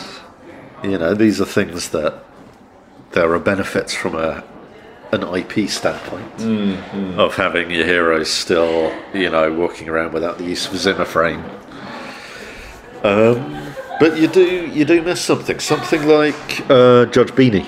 Yeah. The Rise of Judge Beanie, who, when last I saw her, was very much kind of Dredd's second in command. Was not even in Prog 1. Not even like, but we've seen her born. Yeah. We've seen her conceived, I think. We've seen her born, we've seen her we did see her conceived. We've seen her born, we've seen her age, well, there was a gap, and then we saw her age, we've seen her go from a cadet to a regular judge, we've seen her kind of, is she on the council now? I don't know, she's in a position of some authority. Yeah. You know, and I wrote her when she was still a teenager, and that was God. That was, what, the 20th anniversary of the magazine? Oh, jeez, yeah. And, yeah. And, of course, she had to still be a teenager because she was conceived, as we mentioned, in the magazine. Exactly, yeah. But, since then, you know, she must be in, a mid to late 20s now. Now, the equivalent in terms of introducing a character and have them become a vital part of the mythos, I guess would be someone like Jim Rhodes, who kind of popped up during the 70s, I think, 70s to the 80s. Started off as Tony Stark's pilot, slowly over the course of years becomes his friend, puts on the armour, in the 90s becomes War Machine, now he's a regular part of the cast. Has died a couple of times, come back a couple of times, done the whole superhero rigmarole. Now he is a full-on superhero, part of the Iron Man cast, in a similar way, in a kind of second in command role. But he has not aged during that time. His orbit has kind of gotten close to the main characters, but he has not aged. So it's a very different, it's a similar experience, but it's a very different experience. It's if you were to ask Jim Rhodes, the character, you know, how long he's been around, as in how long he's been part of Tony Stark's life, I would say, if we're saying that there's been about 15 years of Marvel time, I'd say it's been around for about 10 of them. Maybe more, maybe 12. Maybe less, maybe about 7 or 8. But it's a totally different thing. It's a totally different relationship between, you know, they're quite recent best friends, to the extent I think there have been continuity implants to kind of implant him into Tony Stark's life a bit earlier in Tony Stark's life. So Tony's best friend isn't someone he just met 7 years ago. It's like, where are all your other friends staying? Oh, they're all dead. But that very elastic way of looking at time and people's relationships within the context of time and continuity. It functions very slightly different. It's very different. It's not. It has its benefits, as I've said. It does fog things slightly, and of course, you're never entirely sure of the past, because now, of course, when the Fantastic Four took their fateful flight to the moon to beat the Reds. I'm assuming it was some kind of SpaceX thing. It was like some sort of Elon Musk style, like. I can't think of anything worse than to turn Reed Richards to Elon Musk. God. But yeah, it's some kind of. I'm pretty sure it was Mark Waid in the 90s who kind of subtly retooled it as like, oh, get on my rocket, we'll take a flight into adventure. Now that people have stopped going to the moon. Yeah, it's become like, we've got to be the first to go to the moon again. Because otherwise, the Reds, or something. But yeah, no, the whole, and I mean, Tony Stark is in the better position because of the Forever War. Ditto the Punisher. I mean, I think they did a good thing. Marvel Max. Punisher Max. Dennis Punisher. Yeah. Another example. And he still pops up, even though I think Jason Aaron killed him. But the world of Punisher Max is still returned to. A world in which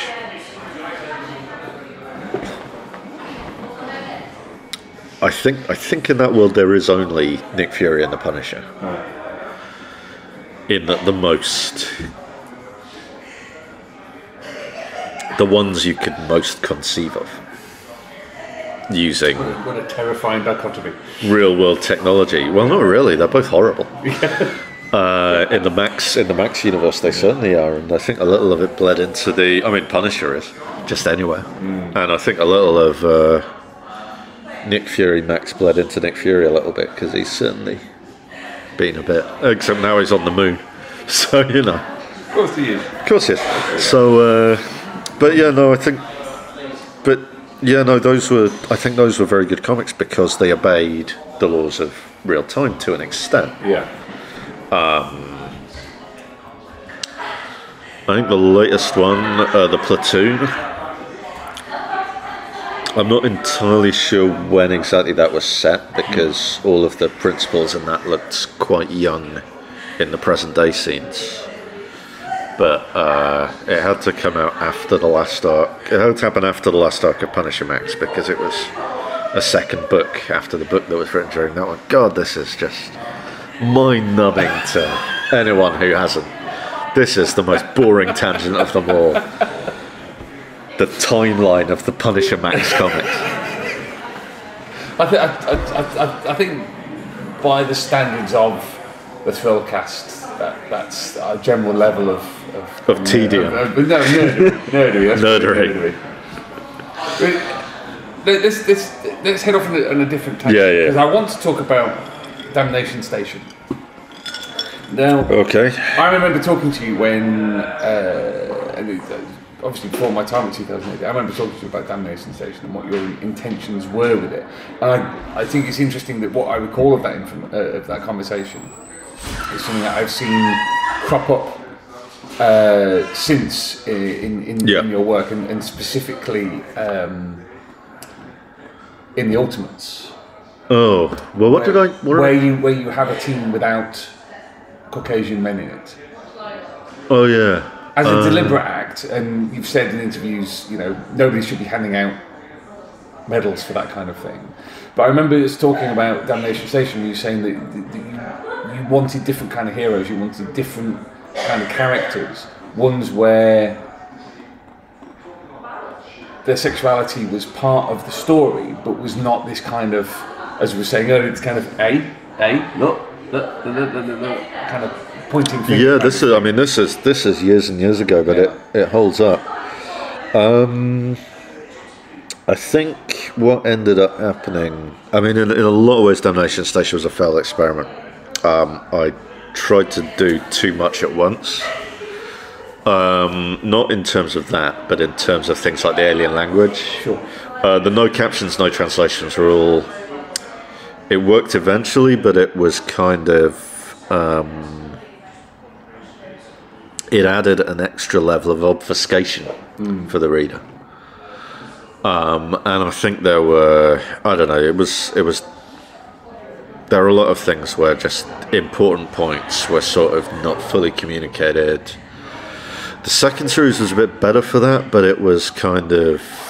I don't know, it wasn't great. You know, I'm happy if anybody enjoyed it. I don't think it was my best work, but I think there were things that it did fairly well. I think the original concept maybe had more, because book 2 was basically let's finish the story. Right. Book 2 was like, this has been a failure. I don't want to carry it on longer than it has to, but let's finish it up with let's tie all the plot threads up. And so, you know, the pace picks up considerably. To the extent that, like, it's bang after bang after bang. Every episode has this huge thing happening.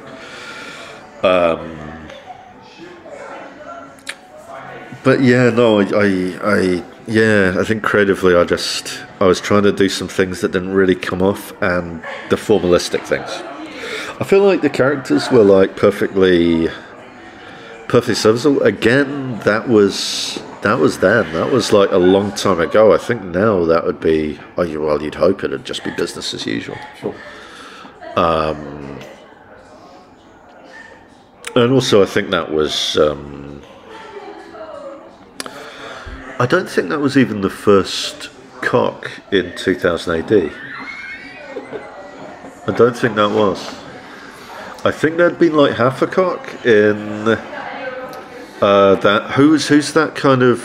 Oh, it's not Big Spartan. It's like the sort of 1930s occult detective guy. Anthony Crucius. Anthony Crucius. No, I think there was half a cock in that.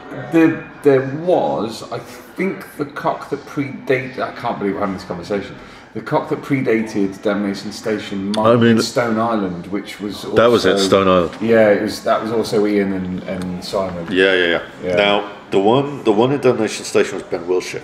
Right. And I don't think it was as close up as the one in Stone Island. I'm pretty sure it was a sort of Dr. Manhattan-y sort of vague suggestion. But it was out there, full frontal. Right. More than an Action Man nub, but not full on. Yeah, and it was clearly like post-coital.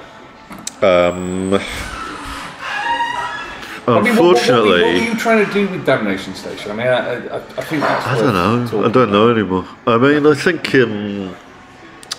Damnation Station fell into a bit of a bury your gaze thing. Because the Doc dies, and then the main character's name I don't even remember suffers a horrible fate for plot purposes. I think because I think at the time I had this idea that it'd be this kind of like... I was quite influenced by American Flag. Right. In that I had this idea that the hero would be this kind of... fuck anything that moves. Like... Which again... might have been alright, like in terms of the time. I don't think I'd do that now, just because it's a massive bi stereotype. But yeah, I just have this kind of this total, you know, I have this god of asshole sort of slowly learning to kind of be here, and it'd be this sort of the galactic politics would sort of take longer to develop, and I was hoping to make more out of the kind of going to different planets and more out of the hosts. But the first thing, I don't know. I think like I say, I think I made a number of mistakes on that. And I think, having like whole episodes in an untranslatable alien language was just... It's the kind of idea that, like, when you... I mean, how long ago was that? I don't even have the excuse of being in my 20s. But it's the kind of thing that you think you can pull off. Yeah. And it's like, you kind of can, with the help of some good artists, but it's like, you see it on the page and it's just sort of lying there, and it's like, not really...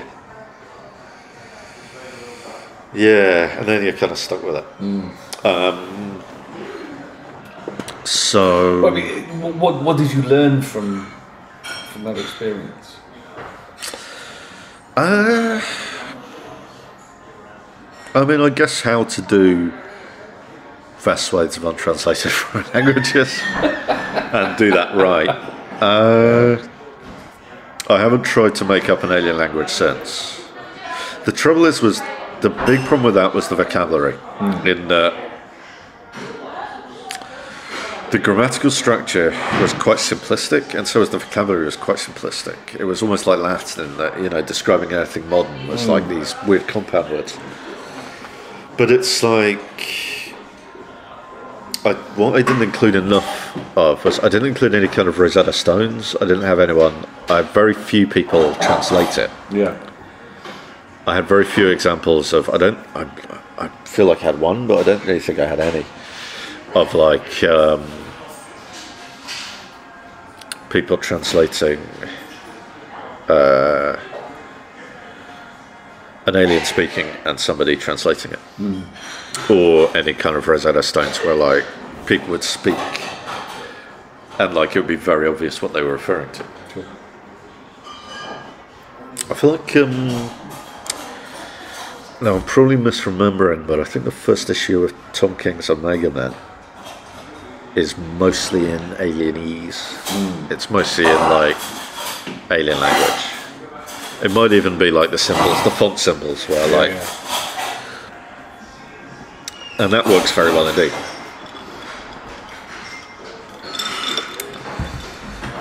So it can be done, but I didn't do it. I think in terms of the kind of, I think another big lesson is plan for an early exit. Right. That's also one I've learned in American comics, where you're kind of at the mercy of sales and things can be cancelled before you get to your final destination. So planning like for 60 issues is a very bad idea. Planning for 12 issues can be a very bad idea.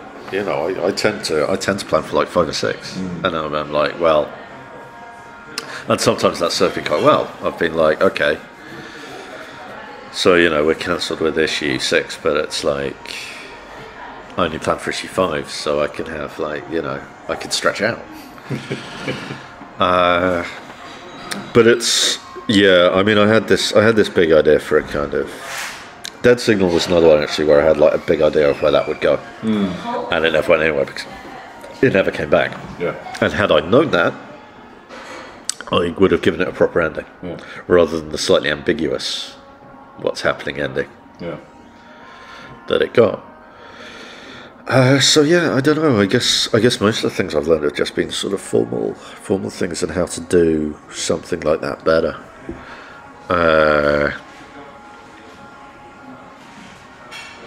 I mean, in some ways, I don't know. I feel like I built a world with Damnation Station, but I didn't really. I was trying to do that thing where you sort of establish the world through details, but I wasn't good enough at it. Right. So what you ended up with was this kind of slightly nebulous world of not really having an idea what was going on. We were talking about the very lettering passes, because lettering passes aren't really it's a feature of American comics now, but it's not really something that 2000 AD has ever done. Do you want to explain to people who don't understand what that is? The Marvel method, we'll start with the Marvel method, which the classic joke of the Marvel method is that Stan Lee writes something on a cocktail napkin and like pages 9 to 22 fight. But it's not quite that. But basically, the writer does a plot that goes to the artist, who then work up 22 pages based on it, and then it goes back to the writer, who inserts dialogue, sometimes working against what the writer has drawn to better preserve their vision. Now, the modern version of this, the version I use, it's gone through many different things. The modern version that I use is that I basically do a full script, and then the art comes back, and I take that full script, I cut out all the panel descriptions, so there's just dialogue, and then I rewrite the dialogue to fit the art, and that's what goes to lettering. Often, uncoloured art, sometimes uninked art. Occasionally I'll just work from layouts, depending on where we are. But generally I'll have some idea of how it is laid out on the page. And I was just saying that the only time I think I've ever done this for 2000 AD was the 4th series of Zombo. And I think that did it a power of good. In that sort of Henry was kind of free to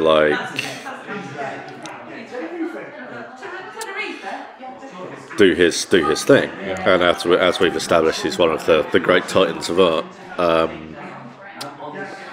And then I was not inflicting my 25 words in a balloons, 3 of them, crosstalk on Simon, to then try and fit them in as best I could. I could look at the art and go well, that clearly won't work. I've clearly bitten off more than I can chew in terms of dialogue for this page, and I can sort of rewrite it. And also, the other thing is that the lettering draft is an opportunity to fine tune your material, which in a humour thing like Zombo, is it's a great opportunity if you think of a funny joke. And certainly this is true in Marvel. You'll sort of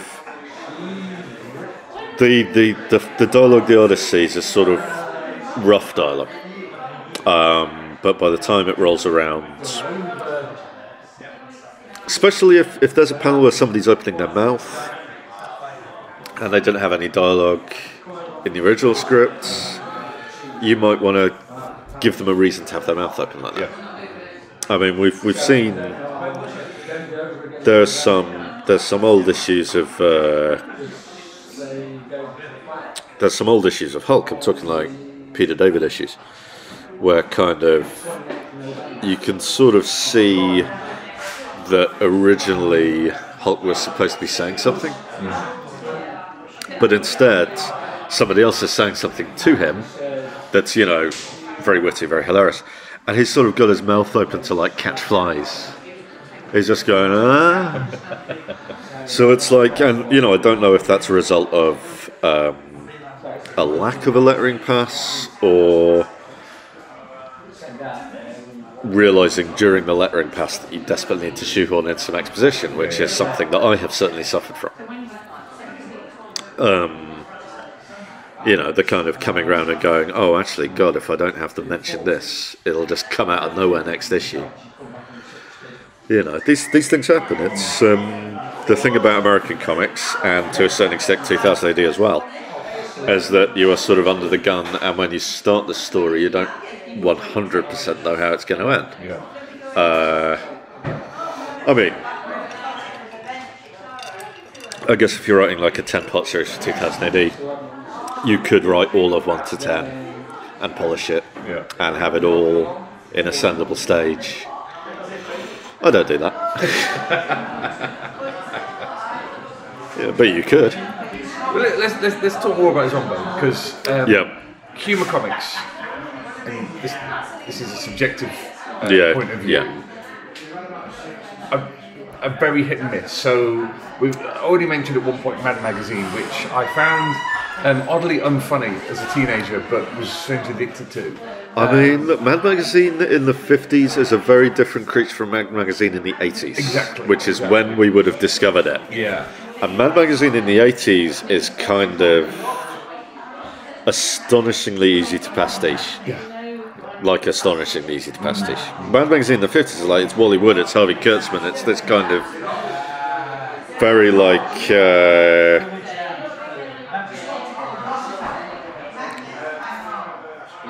very, very kind of like New York sort of Well, it's bang after bang after bang. It's New York Jewish humour, basically. Yeah, isn't it? Is that I'm thinking, is that the same as Catskills humour? Because I've definitely heard the phrase Catskills humour used. Oh, really? For like comedians in the Catskills, but I don't know if that's the Mad Magazine's type of like. Yeah. Three things and the third thing is a thing, but mostly it's this, or like and like that, you know. First thing, you know, I don't know if like all the Mad Magazine stuff. Yeah, and I don't know if like. Because you hear about like Catskills humour and like Borscht Belt humour, and it's like this kind of like you have this idea in your head of like these kind of ancient routines that have like somehow eventually find their way into the comics. Yeah. But I don't know exactly, whether that's Mad Magazine or whether it's like early Stan Lee doing his bits or like or what it is. But it's like Mad Magazine was definitely, and then in the 80s it's like God, it's calcified. It's sort of turned into this thing of like. It's me. It's the parody of my name. I'm the Foons. Mad Magazine turned into what went through the same process as Saturday Night Live did, where they went from a slightly raucous, funny thing to a very formulaic racist interpretation. But the reason I bring it up is because humour comics, I think, are quite hard to do. And do well, and yet Zombo manages to be funny and violent and nasty and, for want of a better phrase, quite zeitgeisty, and as it turns out, also quite prophetic. I mean, you say that, but in the original script, Donald Trump was never mentioned. Oh, really? Never. It was. The president in Zombo was originally based on George W. Bush. Right. And mostly that came out in the nicknames thing. He's got a little nickname for everybody. He doesn't remember anyone's name. I think it was, at the time there'd been some, I know there's that 30 Rock sequence where Alec Baldwin goes to work for the Bush administration and they don't have pens and everything's kind of falling apart. So there was an element of that in all the You're Fired stuff. It's undeniable that Henry drew him with a strong aura of Donald Trump around him. I imagine he took his cue from all the You're Fired stuff. Yeah. You'd have to ask him. But people going like, oh, you predicted the presidency of Donald Trump. Nobody predicted the presidency of Donald Trump. Not back then. I mean, even when he was coming out with all this fucking nonsense, nobody thought he would run. When he was running, nobody thought he'd get the primary. When he got the primary, nobody thought he'd win. It was like, I mean, by then people were starting to go, oh shit, what if he wins? His numbers are way too much higher than they should be. But like, nobody thought, because... Why would you? Well, why would you? I mean, we're used to... I feel like... Say what you will about our first past the post horror show. We don't have the Electoral College, which is a whole other mess of a big 18th century mess. How many acres of farmland are there in your states? Because that's what's important. One cow, one vote. But the obviously with Zombo, it was much more of a collaborative, as you already kind of touched on, it's much more of a kind of Marvel method-y way of doing stuff than 2000 normally. There's an idea from Henry that you then worked on, and the balance between his ideas and your ideas changed over time. Yeah, I mean, things like the fourth series, it was like that pretty much came out of the art style. That entire thing bloomed from the art style that Henry used for one of the Mayor Ambrose stories in Dredd, the Peter Maybe. Yeah. It was very reminiscent to me of Yellow Submarine. Oh, right, okay, yeah. In like the lines and the colours and the way he put it together. Right. And I think this was a sort of a thing he went through and then came out of. And he said it felt like Aubrey. He said he would go very into Aubrey Beardsley. And from there we kind of got talking about the Beatles, and yeah, there was yeah, we ended up and it sort of came out of fours. So we had the Fab Four, we had the Fantastic Four, we had Star Wars Episode 4, yeah, but it did kind of come from Henry. And I mean, eventually, God, if Zombo 5 ever happens, then that'll be a kind of distillation of all the conversations we've had since. It's increasingly, I mean, I sort of feel like I've slightly gone back on the horse with You Are Deadpool, but it's increasingly difficult to be funny. The kind of absurdist, that's one reason the kind of absurdist humour sort of, when it's all about like keeping the momentum going, keeping the kind of every panel has to have a joke in it, then there's no time to sort of stop and take stock of the world around you. So that's probably quite a good sort of humour to just sort of be. I think that's probably the humour of Zombo and the humour of Your Deadpool is keep throwing things at the wall. No panel without a joke. Yeah. Keep chucking, or part of a joke, keep chucking things at the wall, whatever sticks, whatever you come up with in the moment.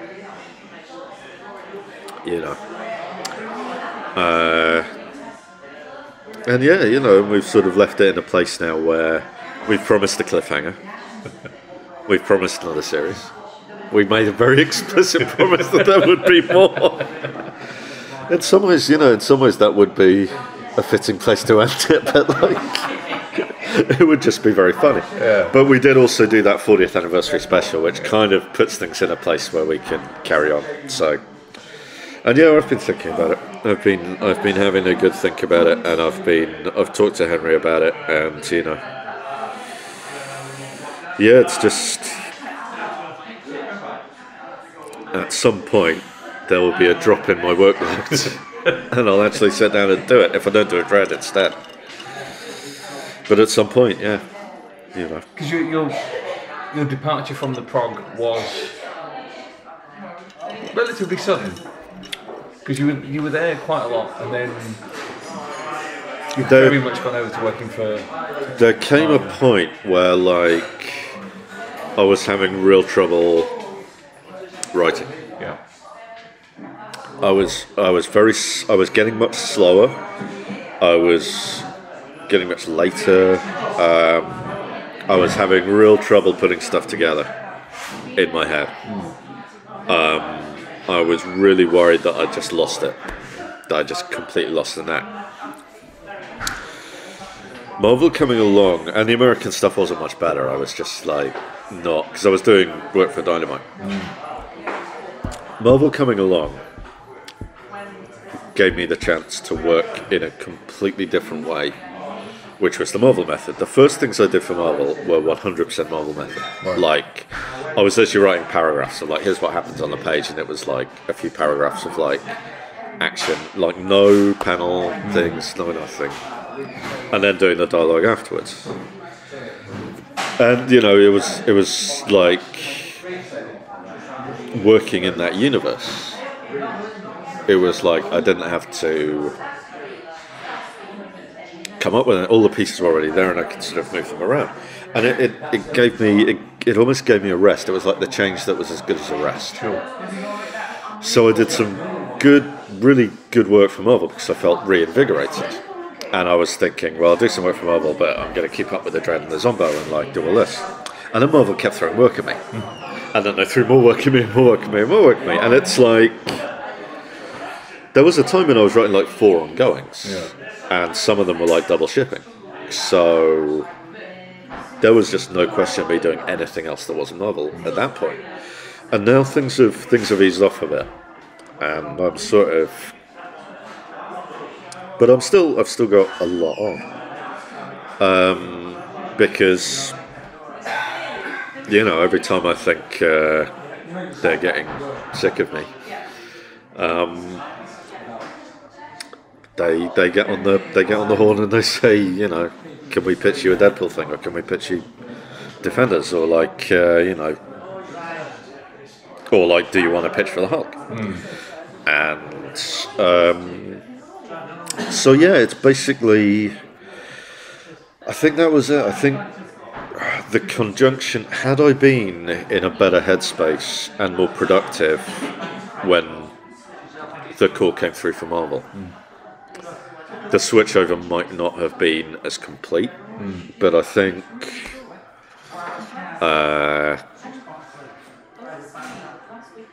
I don't know, I was, for whatever reason, and I still don't really know why, but I was kind of burnt out and not really in a great place writing wise, and just having a lot of trouble getting anything going. And yeah, Marvel kind of, purely by virtue of the Marvel method and, you know, this shared universe full of different problems and challenges, it kind of pulled me out of that. So and now I'm just back to sort of being a standard level of slog.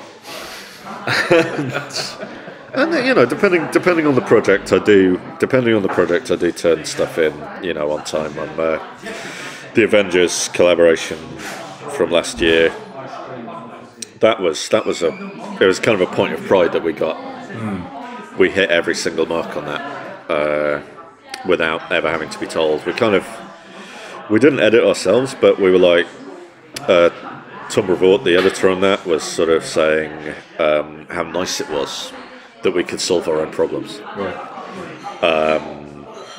And, you know, it was nice to, because, yeah, you know, that's kind of, when you get something like that in your inbox, it makes you feel like a proper professional. So that was a good thing to hear. And that was a lot of fun. But yeah, you know, and there's other times when I'm like sort of up to the wire in it, but I try not to.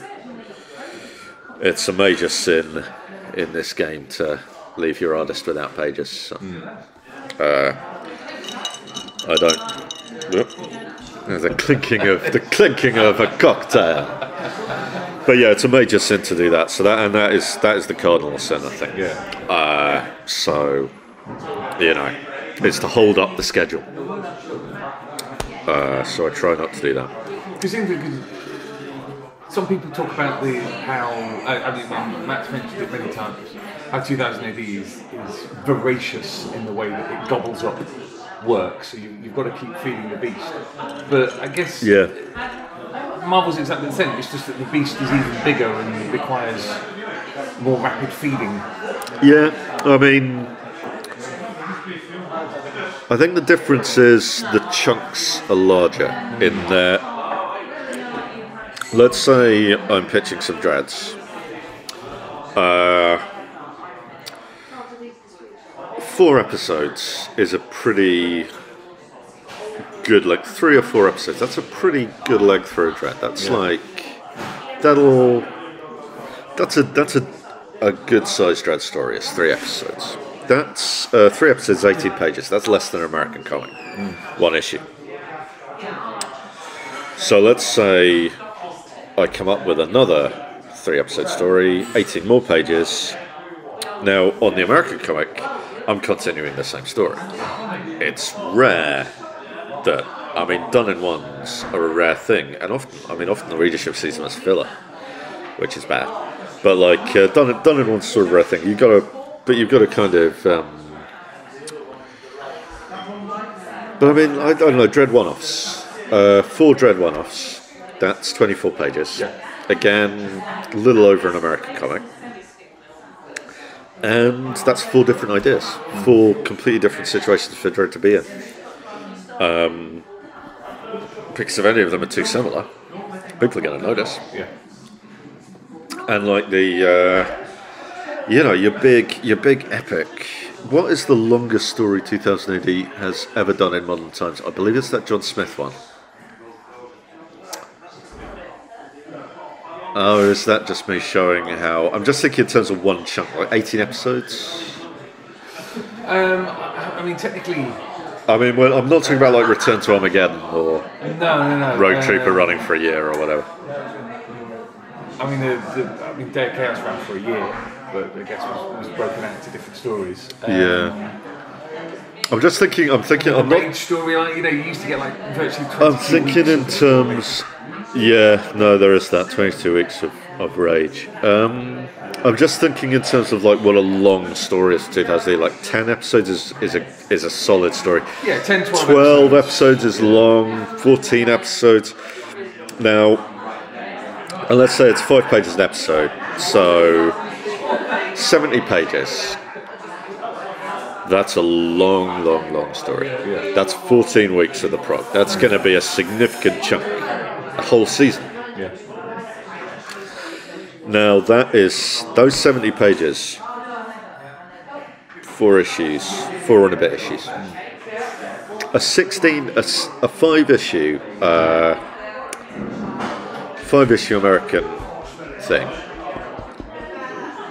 That's 100 pages. Yeah. 20 weeks. 20 weeks. Yeah. And the amount of incident that happens in a 5-issue American comics story, pack that into 20 weeks of 2008, people are going to be wondering when something's going to happen. Yeah. Because the size of the chunk, the size of the story chunk is so different. Let's talk a little bit more about continuity, because it's something we've already discussed. Yeah. You said that with the Marvel stuff coming along, it provided you with, I guess, a much bigger sandpit to play in with a lot more films. Yeah. How do you view continuity? The standard question I normally ask is, do you see it as a millstone or do you see it as a sandpit? I tend to see it as a sandpit. There's the toy box metaphor, which is we have to play with the toys and we have to put the toys away when they're done. Right? And I'm like, my job is building the toys. I'm the Geppetto in this analogy. My job is building new toys. Yeah. And, taking the toys out of the box, taking them to pieces and putting back together again, so either they work better or they're completely different. Yeah. So, I mean, I see it as a sample. I see it as a kind of Easter egg thing. Like, it should be a sort of... I mean, it's a way of not giving hard thought-out new IP to a vast corporation. So, it's always good for that. But there is a thing of, like, you're sailing so close to like comics about other comics from days of yore. Yeah. So I like to have continuity be a sort of Easter egg, so readers who are in the know will get a little extra out of it maybe, but not so much extra that the people who are not in the know are left out, and like the door is closed to them. It's like with things like the League of Extraordinary Gentlemen, you can go on to Wikipedia and the annotation sites and go, so that's where that's from, for like any background detail or incidental character, or even the main characters. But like, unless the story itself is solid, then it just becomes this exercise in sort of Googling. And it's the same. The same is true of like other stories that like make a strong use of continuity, like Morrison's Batman stuff. There was a period in I think the mid 2000s before comics criticism and comics journalism. I'm trying to think of a word that's not decimated.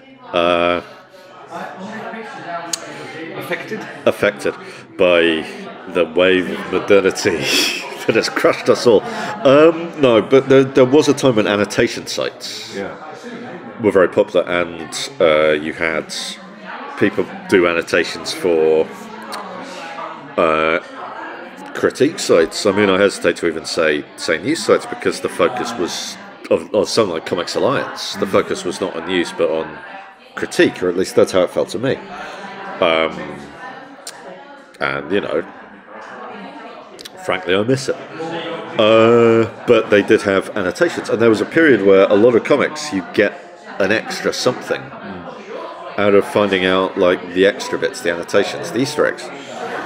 And it's sort of like having somebody get into like the sort of deep stuff.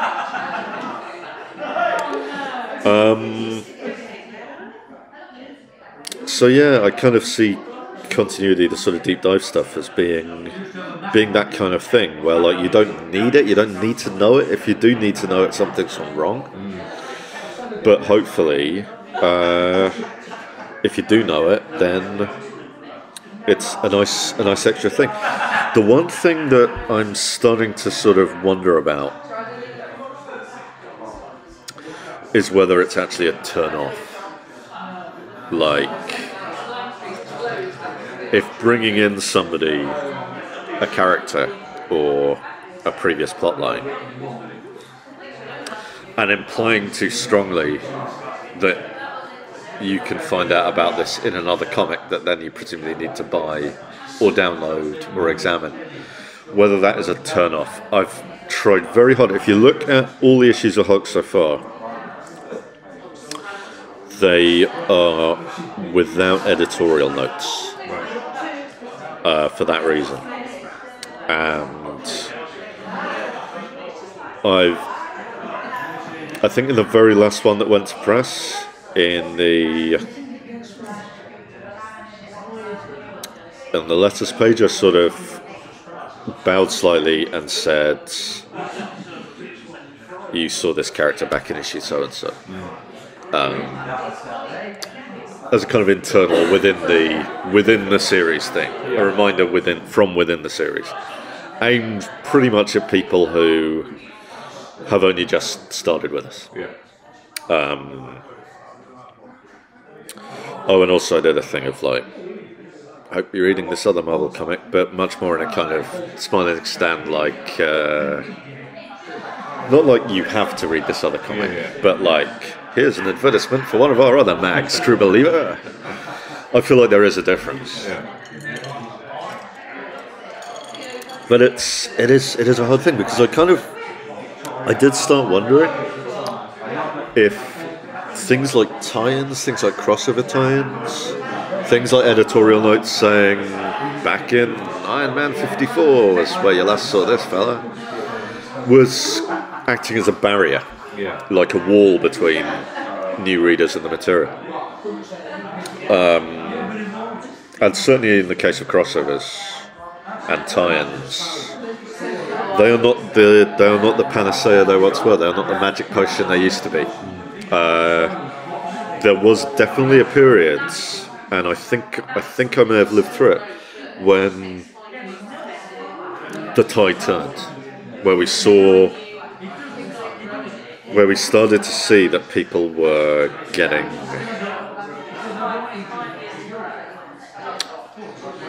I don't know, I feel like there's still a whole bunch of readers who are like into tie-ins and into crossovers and into these kind of,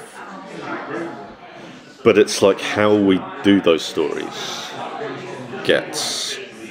we have to adapt. I mean, we can't do the thing where like, here's a thing that has died.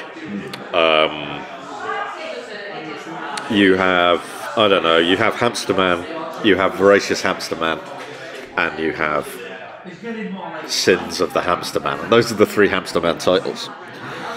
And you have a 9-part story or a 3-part story, and it's like part 1 is in Hamster Man, part 2 is in like Sins of the Hamster Man, part 3 is in Voracious Hamster Man, and it's kind of, and God help you if you pick up Voracious Hamster Man and you're at part 3 of a story, and it's like, oh my God, Hamster Man's lost his wheel and his little water bottle, and he's dead, because that's what happens with hamsters. They die very quickly. And I am hard pressed to think of the last time that was done. I think it's a good 4 years ago, easily 4 or 5. And I don't know. I feel like that is something that you would. I'm not saying it couldn't be done. I'm saying advertising it would be a real tricky proposition. Sure. It's one reason why when we did the weekly Avengers series, a lot of people were like, "Isn't this just a stealth one of those crossovers? In that you've cancelled all the Avengers books, and now the Avengers book is essentially all the Avengers books, but they're all together." Except you've just made it vastly easier to read and follow. Yeah.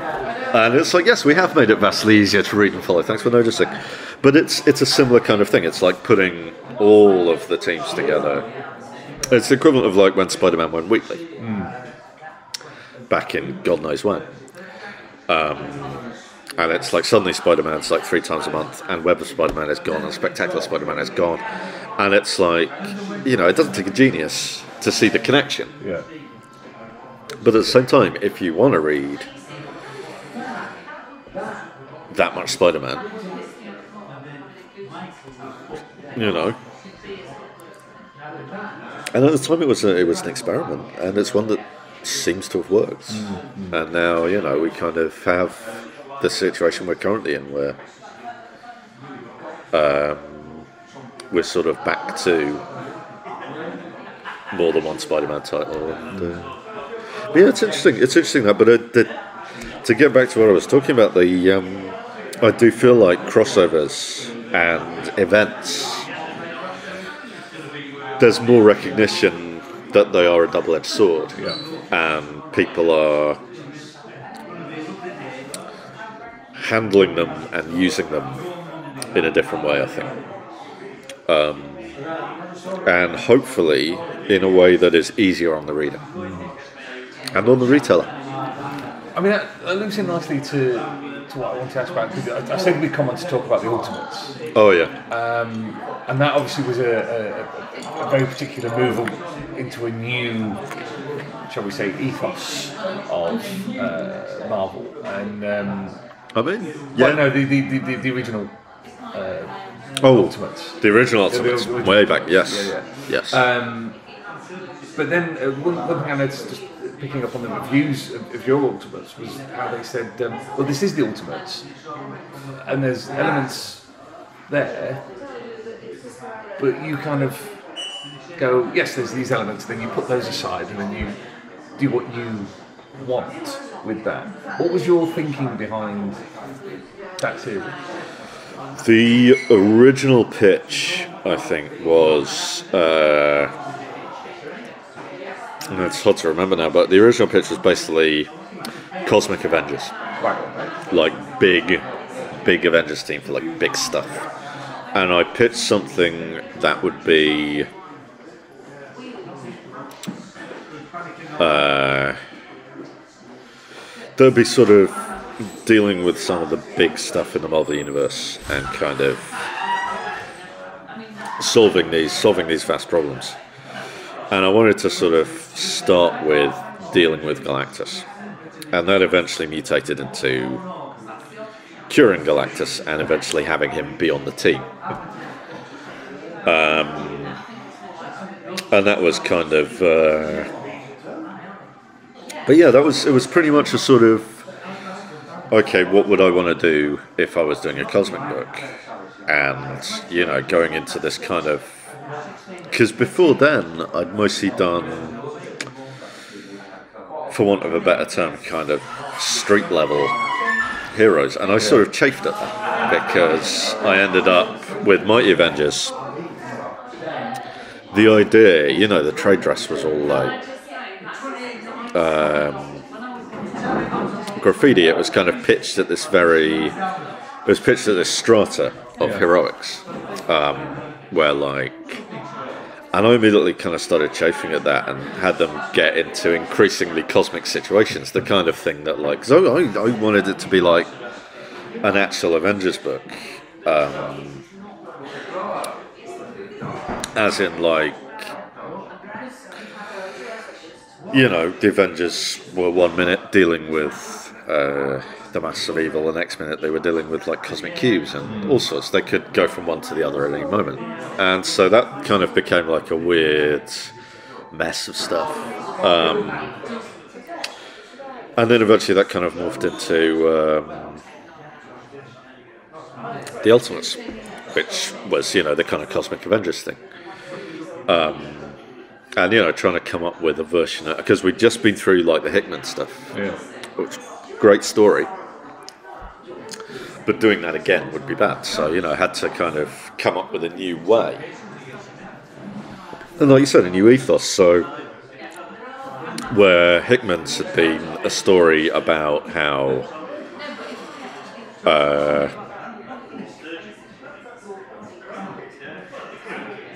I don't know. It's like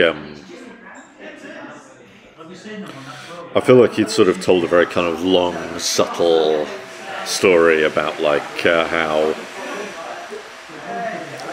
the great man theory is wrong, and how basically being a secret Illuminati is not a good way to deal with your problems. But that was definitely part of it, and I think I came along and dealt with it in my traditional manner by having a character point to them, go, I hope you realise that a secret Illuminati is not a good way to deal with your problems. Shows the difference in our writing styles.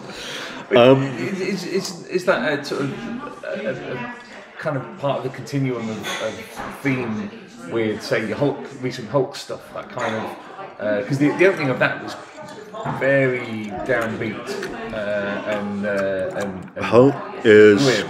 I wonder about new. the whole kind of do heroes make us safe kind of thing.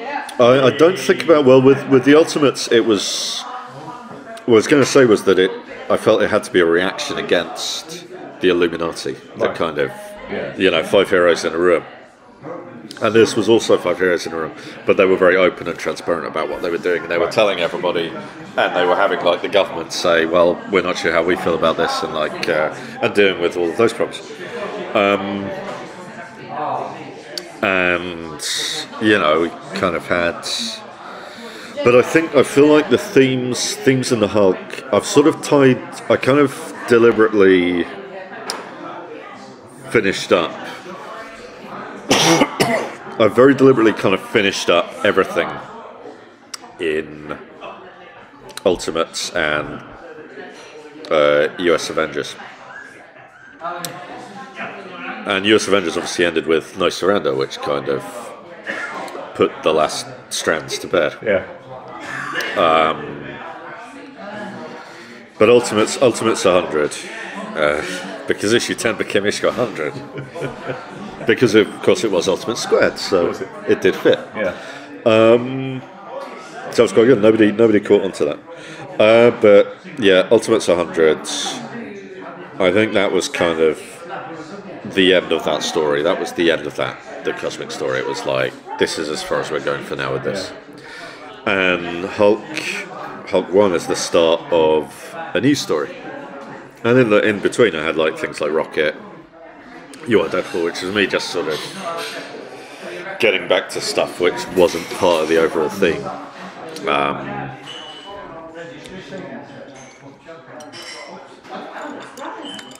But yeah, Hulk is the start of a new set of themes, I think. What those themes are, I think we're all finding out. But there's sort of there's some bits and pieces. There's some thoughts about anger and the nature of anger and the use of anger.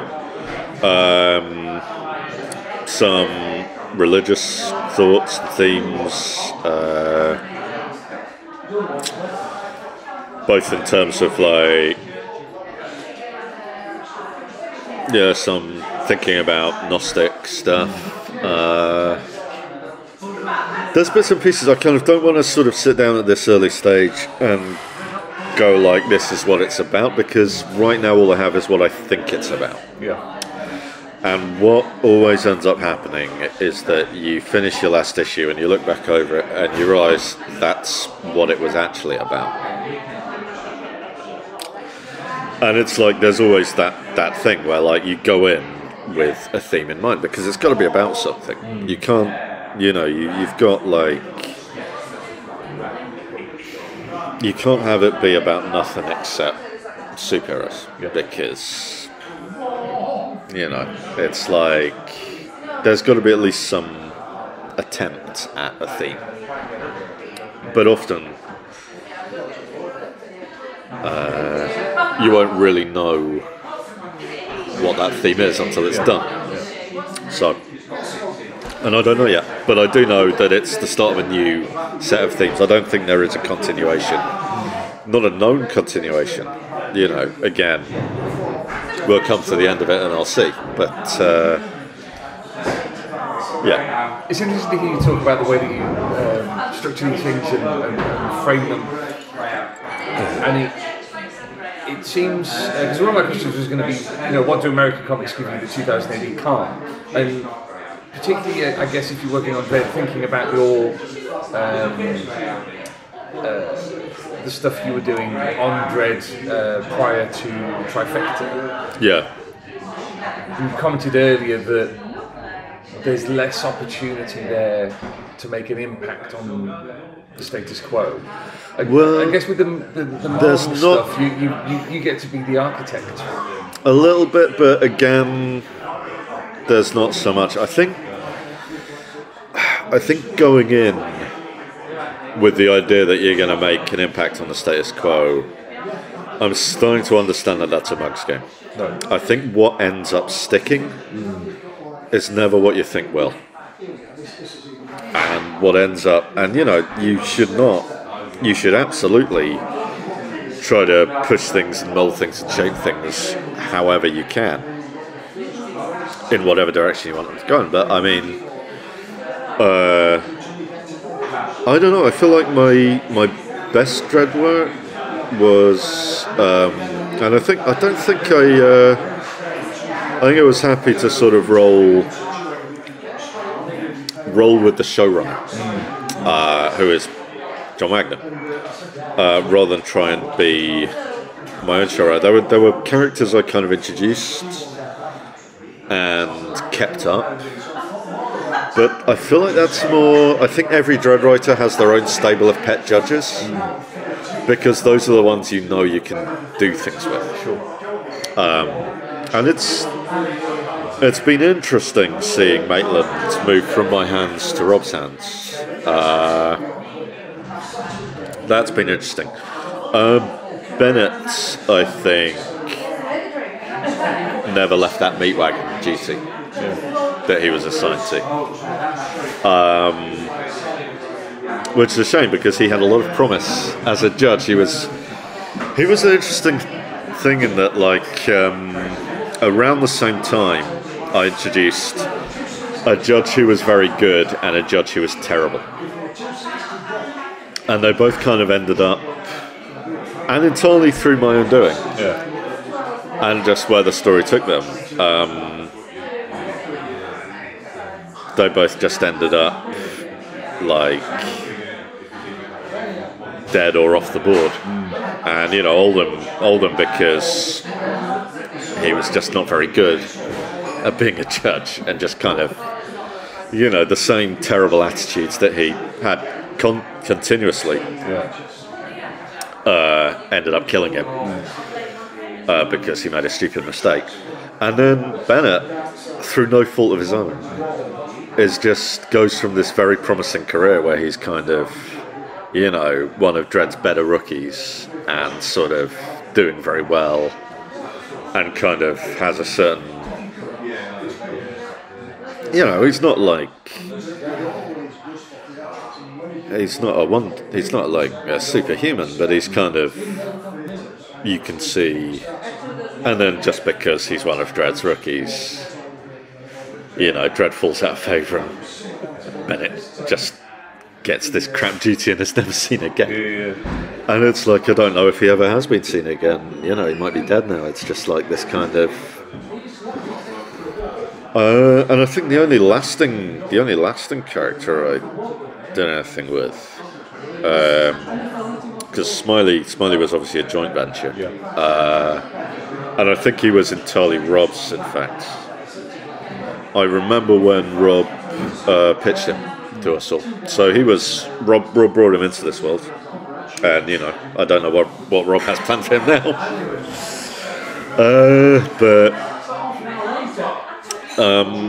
Yeah, Rob has full control. As far as I'm concerned, I would, you know, very happy to see Smiley. But Maitland's, that was interesting because I thought Dredd didn't seem to have like an Anderson figure at the time, because there'd been Anderson, there's Hershey was Decker, there have been others, Castillo. Dredd sort of has these sidekicks, you know, Giant as a rare male example. Bennett was like, I was thinking, you know, I'd just use him as the Dredd sidekick. Yeah. But he didn't really have, because obviously any story Dredd's in, he's going to be doing most of the work, unless it's a story specifically about like working with somebody or doing a rookie. But like Maitland, I thought, well, what makes Anderson so successful? Because she has a skill that Dredd does not. She's a psychic. Yeah. She has an attitude that Dredd does not, which is that you know, she's more freewheeling, more empathetic, more kind of less of a big block of granite. And I was thinking, you know, well, Anderson is now off doing her own stories all the time. She never teams up with Dredd anymore. What would a new Anderson look like? And I thought, well, it's got to be somebody who Dredd, from a branch of the service that Dredd does not respect. Like the Psi Division. Because when the Psi Division first turned up, Dredd were like, oh, they're all cranks. They're all cranks and weirdos. Yeah. Their peccadillos must be indulged. So it's got to be somebody who kind of... And it's like, well, it's an accountant. Yeah. It's a desk judge. It's like the one judge who Dredd has never respected. And it's like, yeah, we'll have somebody who is exactly like Dredd. As in, she never takes her helmet off. Although I understand she started taking her helmet off now. I'm wearing glasses. She's almost become a completely different character. In many ways. That we won't go into. But yeah, she never takes her helmet off. And yeah, she's like, and where Dredd sees her as like the desk judge, she sees Dredd as like this asshole who never does his paperwork, who's just this kind of sails through, like does none of the essential admin. Yeah. And it's like, yeah, and also because it's 2000 AD, you know, it's like she carries a giant gun around and shoots shit. Because she's a judge, you know, and it's like, we've seen so many accountants who are just these sort of fat, schlubby men who are like allegedly judges, and yet, you know, they're pretty much just there for Dredd to go, don't bother me with the figures, Ponsonby. I'll decide the figures. So I thought it'd be fun to have somebody who like sees the importance in maintaining a strong economic thing, which is like when she first appears, she's kind of helping put down a riot caused by economic factors. And then immediately, because there was meant to be this big gap before she appeared again, but she was back the very next week. Now with a uniform change, which again I won't go into. And she was back the very next week, and then so I think that kind of established her as a sort of maybe more of a recurring character than she would have otherwise been. And then she had that big role in Trifecta. Yeah. Because again, I was thinking that's jobs for the boys. Let's give one of my creations something big, meaty to do. And also really wanted to have an ending where Dredd had been shot up a lot and was dying. Right. Which meant we needed somebody to carry him around. Which again comes back to Will Eisner and the Spirit, because there are so many good Spirit stories where the Spirit just gets shot up and is spending the next few weeks hobbling around on. And this is where, because at the end of Trifecta, Dredd is basically unable. He's got 200 bullets in him. He's basically just dragging himself around, leaning on people. I think he spent the whole of that final episode, that final Carl Croce episode, just kind of staggering around with his arm around somebody. And I don't. Yeah, it would have been nice if the very next episode he'd been in crutches, or he'd spent an episode in traction, which is a very Spirit thing too. And Frank Miller did this again on Daredevil. Daredevil gets his leg broken 1 month, and then I think for the month afterwards, he's in a full leg cast. Right. And he's on buildings in a leg cast and crutches, and he's kind of hobbling around in a leg cast and crutches. And it's nobody does that. Nobody does a thing where someone is injured, and then that injury has to heal. And Judge Dredd has the wonderful out, which is the speed heal. So realistically, there's no reason for him to be. There's no reason for him to ever be injured for long periods. He can just hop in the speed heal and be fine for next week. And then, the med judge will tut at him about, your body can't take this punishment crap.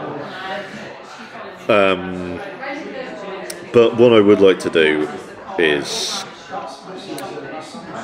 have a one-off where Dredd is beaten up, badly, and just shot up a bunch. And then, the next week is just him in the speed hill, and just do an episode in the speed hill. And I think that'd be funny. And it'd be nice. What I think I'd like to do if I come back to Dredd, I've got a couple of ideas for multi-part things, but what I wouldn't mind doing if I came back again would be a bunch of one-offs, the Wagner McMahon. There was a string of Wagner McMahon one-offs, which the Aggro Dome, Uncle Ump, just a string of those, or all those Wagner Ron Smith one-offs that just ran in a whole line, and they were just there was something a whole year where it was just Ron Smith on Dredd. Those are some great stories. But that neatly brings me on to one question I haven't asked, which is about 2000 AD's influence on you, because obviously you're really a fan. We've touched on certain elements that filter through to you now, but what part does it play in A, your writing, and B, you? I mean, I feel like I've sort of fallen away from 2000 AD slightly, which is a hard thing to admit, but it's I don't read it as religiously anymore. I don't read it every week. I kind of binge. I've got a subscription, and that's not going anywhere. But I mean, I download and I wait till I have days when I have no work on, and then I'll give myself a 2000 AD day, and I'll binge 3 or 4 months at a time, and see what's happening well. And that's a good way to kind of keep up with things like the long form Dredd stories, and watch the sweep of Mega City 1. But there was a time when 2008 was kind of this such a major part of my life that I would swear by it. I just kind of and it's like, I think you can definitely see, certainly I think when you look at my Dredd you can see which bits of Dredd I am influenced by, like again the Ron Smith days. I think those are probably, there was something very arch about Dredd in those days, which I'd like to think of stuck. But really it's things like, whenever I do anything connected with space in Marvel, the 2000 AD influence comes on very strong, like Rocket. Rocket was heavily 2000 AD influenced, I thought.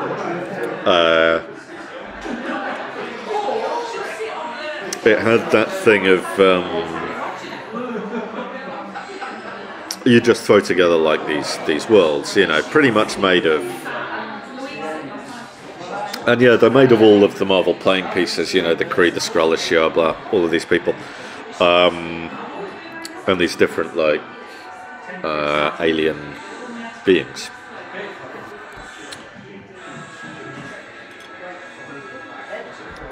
But you end up with this this 6-issue story that's very kind of 2000 AD based on, oriented.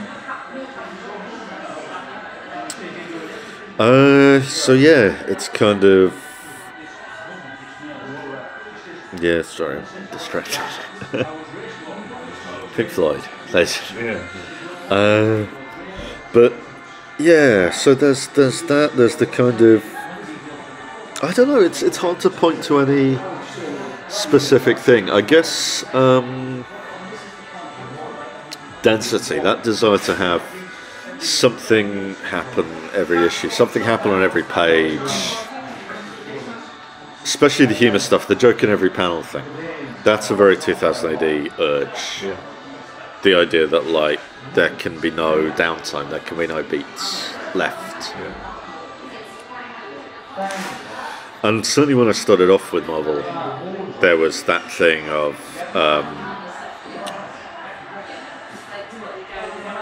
I think some of the later Dredd stuff, the comp, it's like you can see the Marvel influence creeping in. You can see how it started to reverse itself. Whereas with the early Marvel stuff was so dense and so tight and so packed, and it was like this very kind of, so much would happen in an issue that people would be like, oh, it's a bit rushed, because I wasn't utilising the space the way it was designed to be used. Whereas, going back to the cop, it's like there's a lot of sort of flow of action and kind of, whereas in the past I would have done things in very compressed things, I'm now sort of comfortable enough letting the action just flow, like the elevator scene, the way that plays out. What would have been a fairly, what would have been quite tight is allowed to sort of breathe and kind of, the notion of sort of letting moments breathe and letting panels breathe is sort of something I feel like I've taken to 2000 AD rather than from it. I don't know if that's... No, it's interesting, because it's certainly in terms of how your writing has changed, it's very easy to see your influences at different stages and how those influences have changed and whatnot. I mean, I guess ultimately it's kind of the fact that Marvel working you very hard. Yeah. Clearly, the balance of those influences is now one that works for you. Yeah, they do seem to like me, and they seem to keep giving me work. But I think I feel like I've morphed from a writer of British comics to a writer of American comics, and I guess the end point of that is eventually there will come a point where I move you know, I can't see 2000 AD going anywhere. There will come a point where I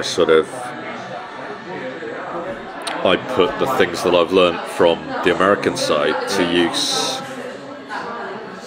on something like Dredd. Because I don't think I've actually written... I haven't written a Dredd since the Cop. I think before that was the IDW Mars Attacks Dredd series, which was, again, quite a difficult one to get out, quite a difficult one to write. It doesn't read as being difficult to write. It reads like it flows, but at the time it was a real struggle. I was doing it in like 10-page bursts. So yeah, it's kind of, it's tricky. It's sort of, but no, I do feel like I could kind of come back to 2000 AD with these new influences and do something different for them than I have. And it's just a question of, you know, when I will be able to, because I want to, and I think I'd like to think that Doug wants me to at this point, but it's just, you know,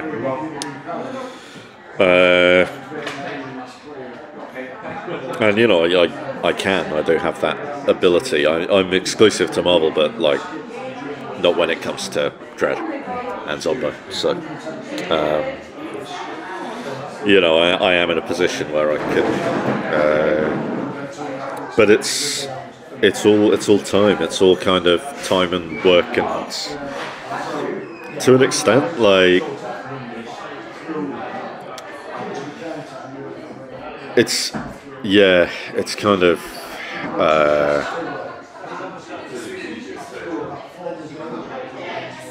I know if I get an idea and I leave it, the very next day I'll get more work. So I have to kind of, next time I had a 2000 AD idea, I need to kind of get it down and immediately get on with it. And not let it percolate this time. So there we go.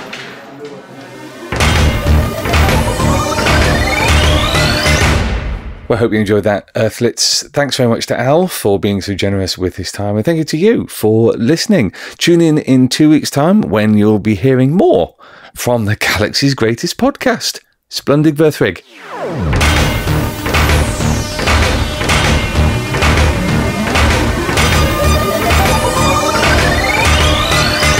Alert! Alert! Alert!